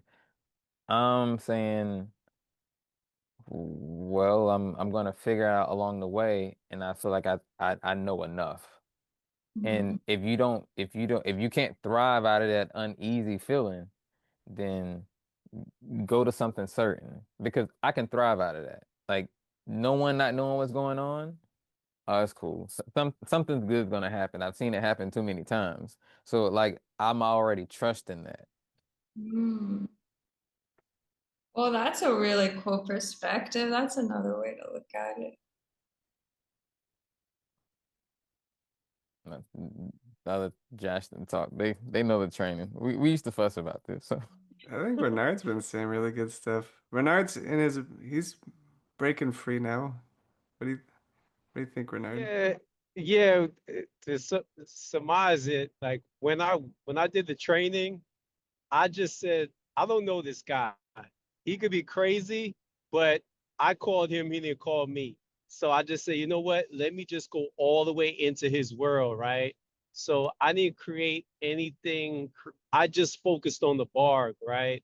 And Mhm. then when I was done, it was weird because I was almost paralyzed by my understanding of how hard it would be to draw something and how much time and effort, right? So it kind of initially intimidated me where I'm like, I think part of me being less creative was because I knew now I had a knowledgeable understanding of how long it would take to create something like that at the new standard that I had because of the bark, right? So I went through that phase. So I was just doing pretty much just faces, right? Just faces, faces, faces, faces. No creativity. I mean, there was creativity within that, and you will realize that from doing the bark. So I don't mean it in any derogatory way, but the type of like over the top paintings that I contacted Josh to have the ability to create, I didn't want to do those anymore initially, right? Because I'm like, oh, that's a lot of work. And I'm gonna have to do this, gonna have to do that. And then slowly I just went back where into my regular creativity that I had before Josh.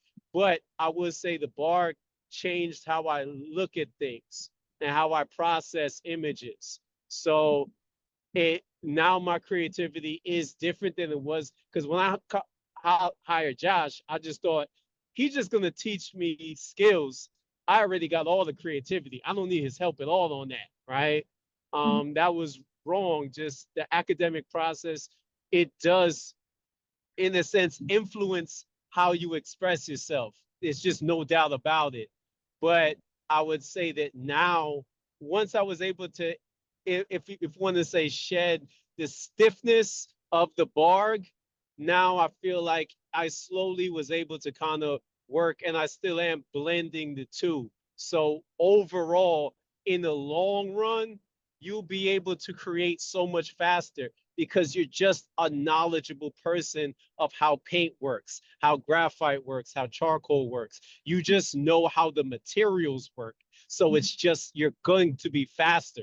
You know how to do a block in, you know how to measure, you know site sizing on a high level. Those things cut time in, you know what I yeah, mean? Point blank, period. But the creative side, that's the challenge. And then once you can kind of move into Kenny's world, I would say, because it's almost like two different worlds, and go more channel your Kenny, for lack of a better word. Um, then yeah, then you move at a faster pace. but I don't think it's linear where it's like, okay, now I know the bark, now I'm gonna be faster at creating. It's a whole, it's I don't know, for me, and everybody's experience is different as well. You were going to experience something different than I did, than Josh did, but for me personally, it was a non-linear movement in the direction of being able to express myself in a very fast, efficient way. But it took a while to get there after the bark. You know what I mean? Mhm. Wow.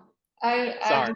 Yeah. no, it's really good because you guys gave me like two different perspectives that are like, I don't know, it's just a lot to chew on, and it's both very valid. It's like two different paths are doable, you know? So, Yep. Feeling more hopeful. a lot more. Good. Awesome. Awesome. It's a normal part of it. It's a normal part of it. It really is. We just happened to do ours like, well, Renard didn't do it in school. Josh and I, we did it in school. But like, you get the benefits of like keeping your life and not going through a lot of shit to get there. So I'm just saying, like, you're on the right track. Well, And yeah, I wanted to just say thanks, Kenny, for letting me pick your brain a whole bunch. It means a lot, especially because I actually like really respect and like your work like a whole bunch, you know? Thank So you. it's really cool being able to like pick it apart and see how you got to certain places. So thank you for opening up for us today. Glad I can help. Awesome. this was a lot of fun. Yeah, Kenny, thank you as well. I really appreciate it. Thanks for showing up, Renard. Happy to have you. That's amazing. Thank you. Thank Admire. you. Uh, all right. So much fun. Thank you guys for coming and stay in touch with Kenny. He's on Instagram, you know. Yeah, I'm on And Instagram. and Renard is on Instagram, you know. Cool. Support network. All right. All All right. right. Bye guys. Now, y'all have a good one.